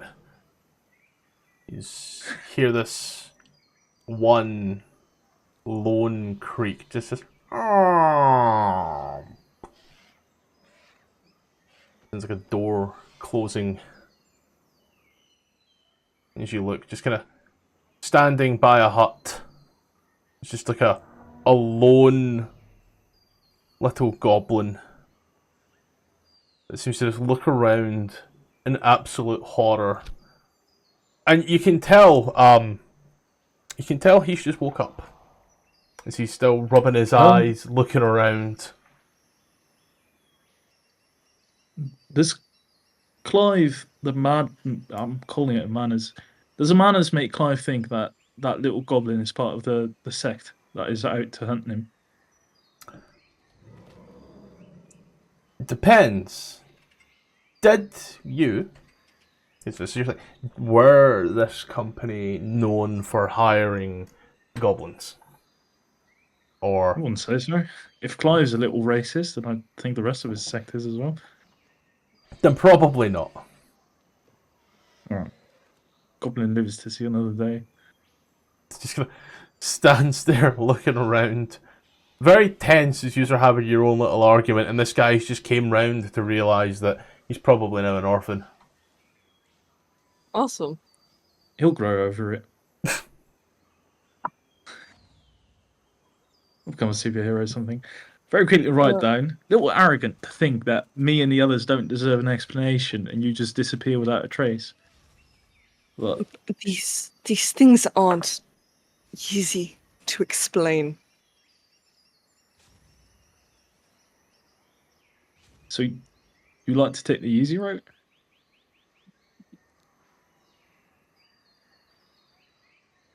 There's things in this world that are not fun and are not fair.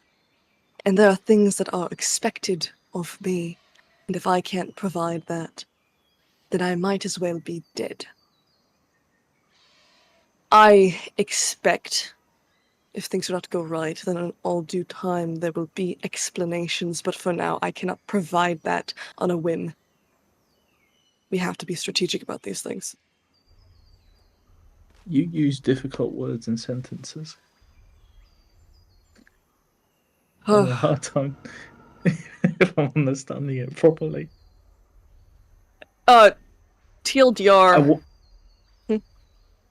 I want to say that's a pathetic way of thinking, but I'm not sure if it is. It's just that I think it is.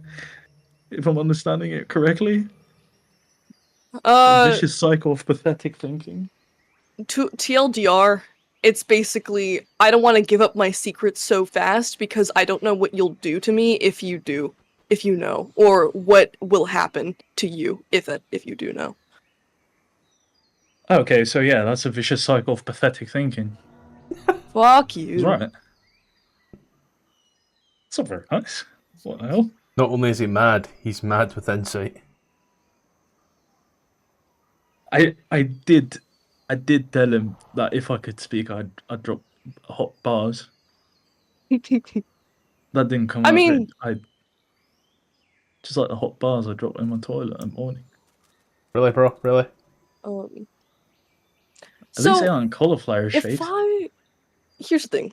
With the message cantrip, it says that the target can reply in a whisper only you can hear. If it's a magical thing, could he theoretically reply?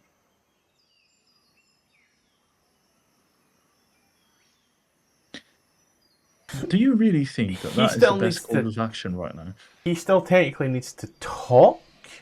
It's just the words that come out aren't really picked up as the way I understand it. But message doesn't have a verbal component. Yeah, you don't need to whisper. Oh. It does have a verbal component. It doesn't say it on it. It says component somatic. Oh. Yeah. Somatic material. What the fuck? And it says that you whisper a message, and since there's no verbal component while you're whispering, would that inherently mean that it's telepathic? So that means that it's being delivered through intent, not through actual physical voice, because you can't hear it in the real world.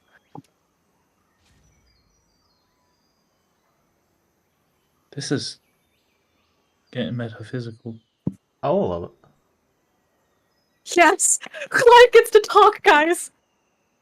Clive can always They're talk. talking. Not in But- a way that matters. Just makes He sense. just doesn't talk. He just doesn't talk to you. I imagine that at some point Will will start messaging things to him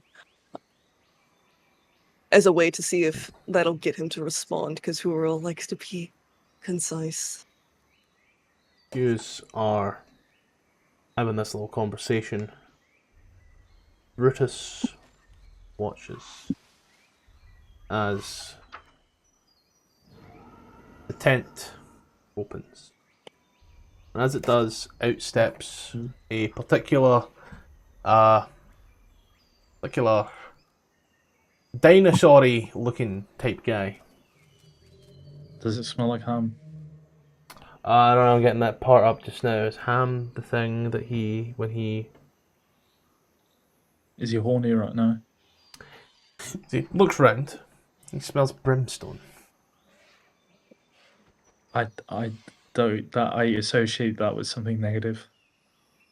He sits down next to Brutus and takes a look at him, and his eyes seem a bit bigger, a bit more pleady. I thought, hello. What's up with you? Gonna get out of the rest? He looks around and points at the tents and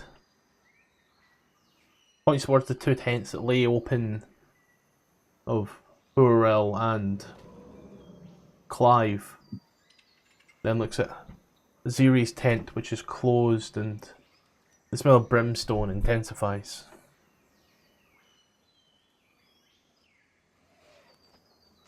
How much time has passed since Brutus was woken up? About 20 minutes. Okay. So that's not what he's trying to convey. Ooh.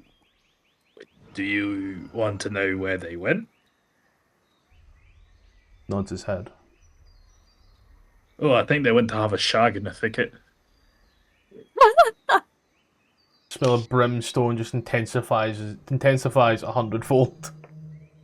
It's taking on See. some going, what? Shagging means, I'll proceed to explain English slang. Yeah, they went over there to guard the camp while they did. I'll be back any moment now, I bet. Points towards the Ziri's tent.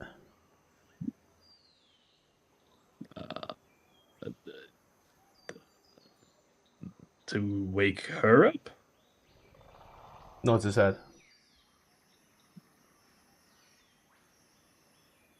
Sure. You seem smarter than me. And you go over to Ziri's tent. Wake her up and go, so Clive and no, he calls him Claymore, I think. Claymore and Hurl went off, haven't come back yet, and the dinosaur is starting to get worried. That's a Shall we, sentence. What? That's a sentence. The dinosaurs get worried. Our pet dinosaur with a legendary sword. Well, didn't he say that we were in danger when he joined us? Maybe they're in danger. How long has it been? Oh, 20 minutes or so.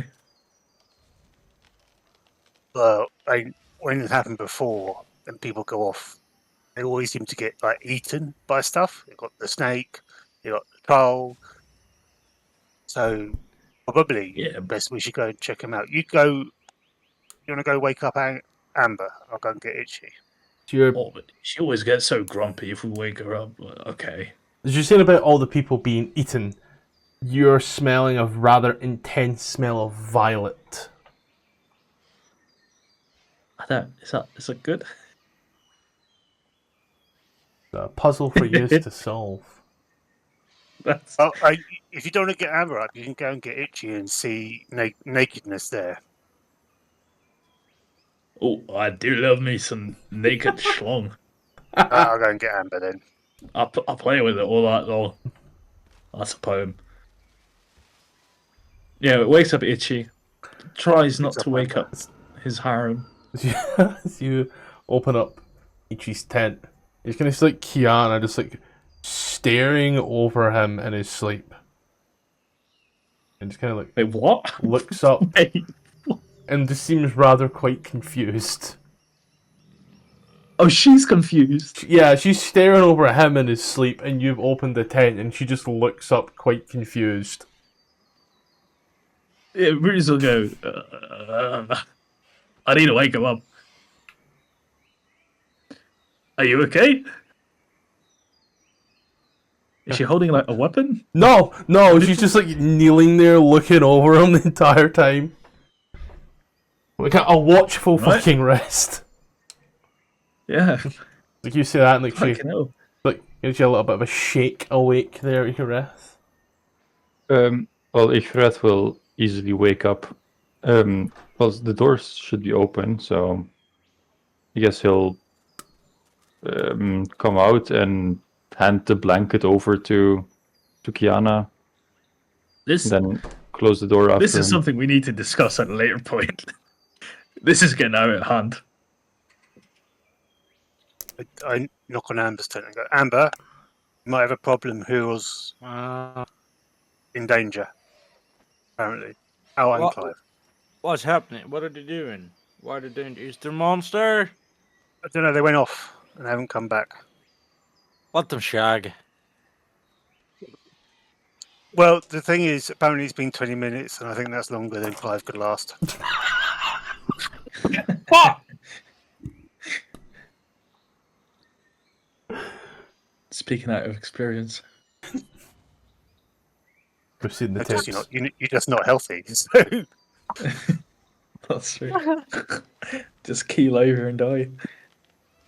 I walk over to the lizard person and say, do you know where they are? If you can know there's danger. He looks at you and shrugs. You know, takes a look down at where he last remembers they were. He watches, he moves on over towards this way, and it comes to the edge of the clearing, if you will. You know, This way, points on off. this way. I swear, if they've been eaten by a fucking big snake again, I'm going to get so pissed. I'll come have a look. I'll go follow Ziri. Loving the snakes. Yous are getting closer and closer. You can hear an argument happening. Very clear Hear it. argument. I don't think who else being close to quiet here. Very loud scribbling. The day seems to be breaking through, and as you come into this clearing, you see standing there in this jungle clearing Clive with the notebook rapidly scribbling. Poor else standing there waiting to say something. A massacre has happened around, and he's all just kind of like this one goblin, like just walking backwards very slowly, just keeping an eye on them two. Hasn't noticed yous. It's It's been the most violent shag ever. Wiped out an entire village. Yeah, I'm just saying, who else a ride Clive could not survive. I don't Is like there- that sentence. Is there blood everywhere, or is there no blood? There is blood everywhere. Like on Is there some blood walls. on? Yeah. Is there blood on the 3 people we can see in this scene? There is no blood on them, barring what may be on their feet. From what I Okay, read. so it doesn't look like they've paused this in the 20 minutes. Okay. You are watching as a little tiff goes back and forth. As Hurrell Oh, great. And message here's there. the rest of them. Fantastic. As if this couldn't get any worse. Oh, okay. Right. I was going to ask, do we see them approach? But You with a passive perception that low, and Hurrell with a 12. 12 being the average. Who's the least stealthy out of all of you, I wonder? Brutus is the most. 12. I think we're 12. I think we're 12 and 12. Yeah, 12 and 12 around the board, really. Clive is 10. Since it is 12 round the board, here's a question I'll ask the approaching party: do you want to be seen? You want Ziri to be heard. wouldn't have been walking quietly because she figures that they're being eaten, so she wants to try and like flash them out or whatever. That you hear is the rustling and stomping of the jungle as Aziri breaks through the brush as you two are having your we'll call it a lover's quarrel at this point. I don't want to be lovers with him. Too late. I want to be. It's a canon event besties. now. I want to ruin his Really life can't forever. escape.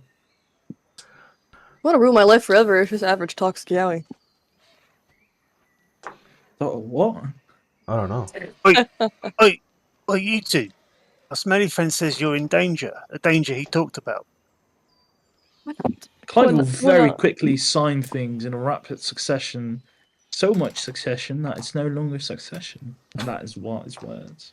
But he'll try and sign about, order, hunting us, shit, danger, blight, sect, sister. Just a bunch of bramble words together. And just kind of points towards general direction, toward the massacred goblins on the walls and whatnot. Damn it. Wait.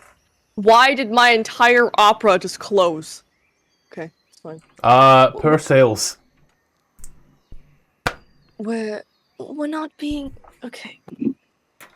He thinks that there's some otherworldly power out of our control that we don't know about hunting us. And while that's partially true, it's not foreign.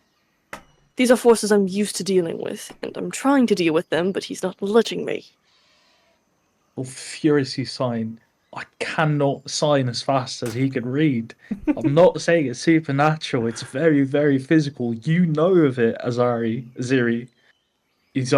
As your name in brackets. Just says Aye. your name with an accent while signing for some weird way. Looking at the carnage, does it look like these things have been killed by weapons or something else? It looks like they've been killed by their own weapons.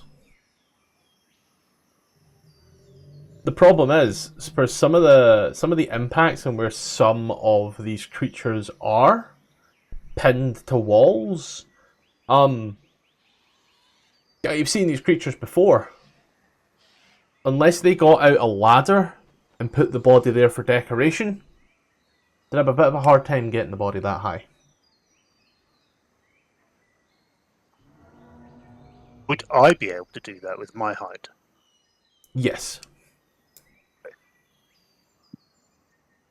Like, for yourself, though, it is like the extent of your raised arm up as high as possible. Yes. How tall is So- Aziri? 6'3". Jesus. Ah, okay. So Ikfiret could also do that.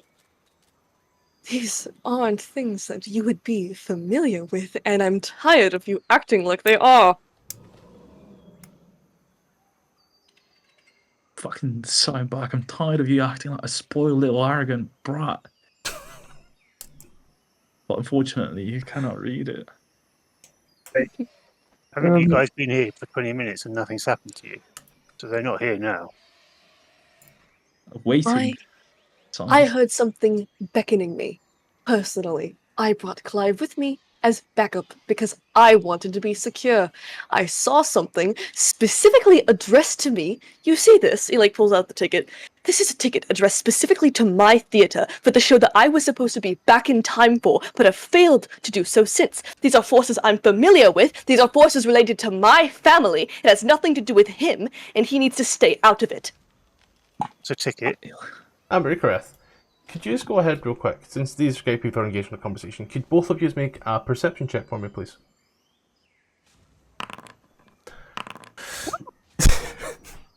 Brutus as well, or not? Oh yeah, Brutus, yeah. The Okay. Amber, really engrossed in the conversation, a little bit confused. Your detective senses have kicked in here more than anything. You take on to whichever parts of this conversation gets your detective senses tingling. Icareth and Brutus, however, as you are watching this go on, you kind of see in your periphery that little goblin, he's now just running away. As he does, you watch as 4 balls of light convene upon him, and you watch as he just seems to be shocked to death, where the balls seem to dissipate once more. Sorry, who got shocked to death? The little goblin.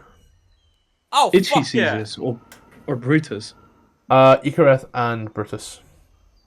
Does Brutus...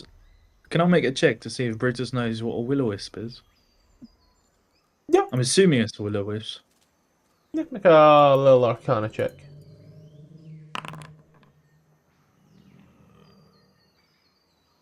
Maybe it was aliens. Yeah. Oh my god. UFOs. Icareth would...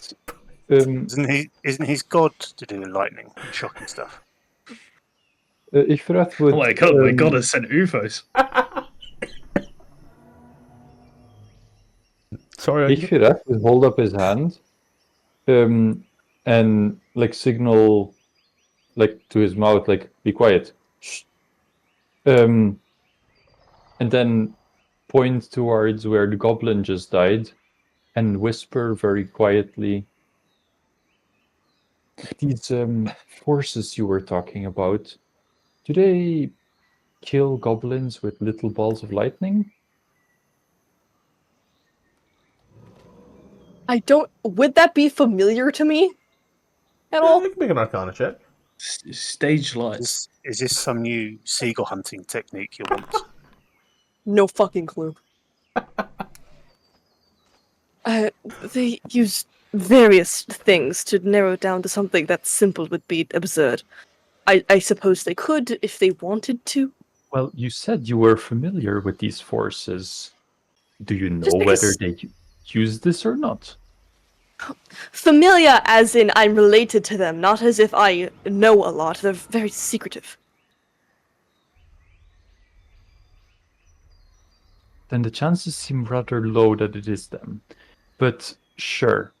Let's keep the option open at the moment. Okay. No one understands. No one listens to me. That's fine. Well, most of us are together right now. Maybe we can very quietly have a look. And if there's nothing, we can head back. How I'm about sorry, that? I was watching the goblin explode. Darling, horror. What's the issue that's befuddled you? No, you were seeing the other part. You rolled really low, so your detective juices are juicing by what Hurl and Clive are doing.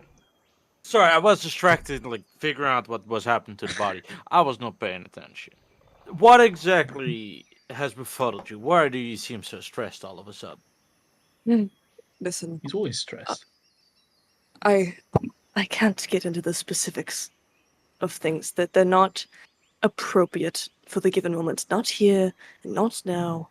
But you need to understand that I'm involved with very powerful people, very powerful entities that Oh I yeah, believe... nice to meet you. My name is Amber, but what's the issue? the fact that there is an entire massacred village that I was lured to by an unseen force, and I then think this in is the a thought. middle, and then in the middle of it, there are tickets to my theater, to a show that I was meant to perform, to be back in time for, and I'm not there. Are you Could I supposed to have perform a it now? could I have a look around the ticket box? Like investigate it for like any like tracks or like fingerprints or things like that that could give away how the fuck it got here. Like why is this ticket box in the middle of the jungle? Yeah, so And I was looking up what a Thorp is, by the way, just because and the Wikipedia says Thorps in Dungeons and Dragons are defined as having between 20 and 80 inhabitants, so this is quite literally a Thorp. So you take a look over it, you can roll an investigation check if you wish. Also, Brutus did ask you a question Alright. as well. Watch this. This is where my entire character is built around. Okay. +8, baby. It has been wiped entirely clean. It doesn't look like force has been used to remove it, however. It seems like the screws, the area where it would be screwed in, riveted in place, those have been removed. This has then been put here, placed here, with deliberate care. God, I'm gonna be sick. Could I do the same thing for like the goblins? Yeah? Figure out what's going on with them, what their deal is with like cause of death, any markings, any tracks.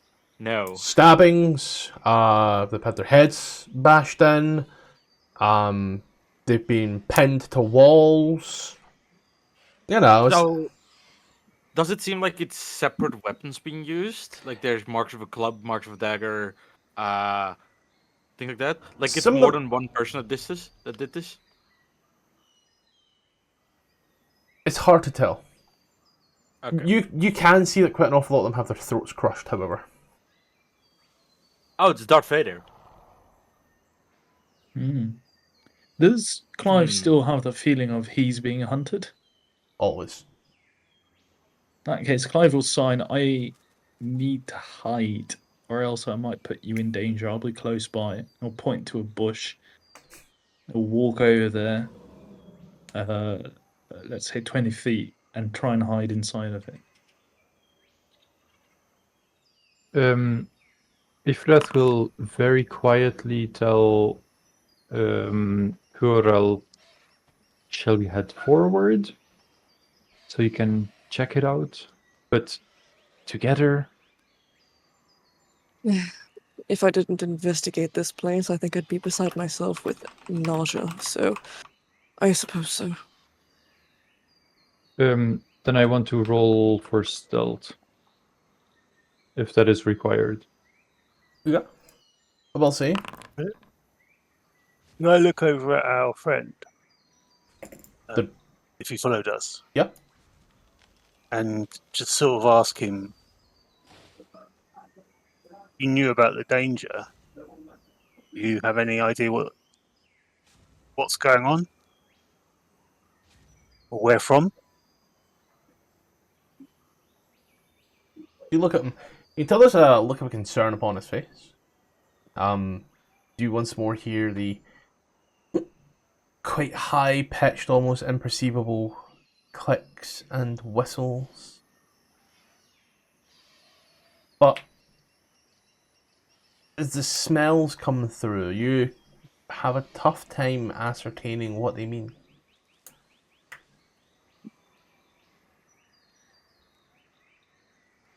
Are you able to go and guard Clive while he's hiding in that booth over there? He looks at you, the brow furrows, and as it does, he gives off a rather strong smell of wood, this smoky wood. And he stands close, not too close to Clive. He moves in and looks round and pulls out his sword and seems to be looking around, trying to ascertain threats. Ifrath would signal to him to also try to be stealthy. Like, shh, quiet, and then like put the hands like in a down motion, like get down, hide. As Ikareth and Burel are canvassing the area, you just look around. The destruction seems to be focused just on the inhabitants, not so much the buildings. The buildings don't even seem to be looted. Some of their little fires still burn on the inside. You just look round, Ikareth. You have this odd, I want to say, sorrowful feel. But you seem to understand, and looking around and taking in this scene of violence is what it is. This was done from your inkling. As an empath, you're aware this was done out of anger. But you and her all together can also piece it that it was done by a singular entity. Not multiple, just one. Humanoid. With a rather large, let's say like size 10. Got the wrong one, there we go. Sorry, let's say size 12, European size 46 boots. There we go. Now you all know how big those feet are. Strahd went out duck hunting. Nah, he's a simp. He's got little feet. He wears women's shoes. He buys kid sizes.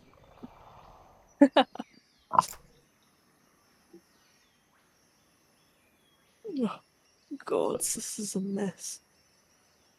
You take it all in, with time being time, and the time dawning on all. My watch is dead. I'm making a horrible point here. Let's wrap up and pick up next week.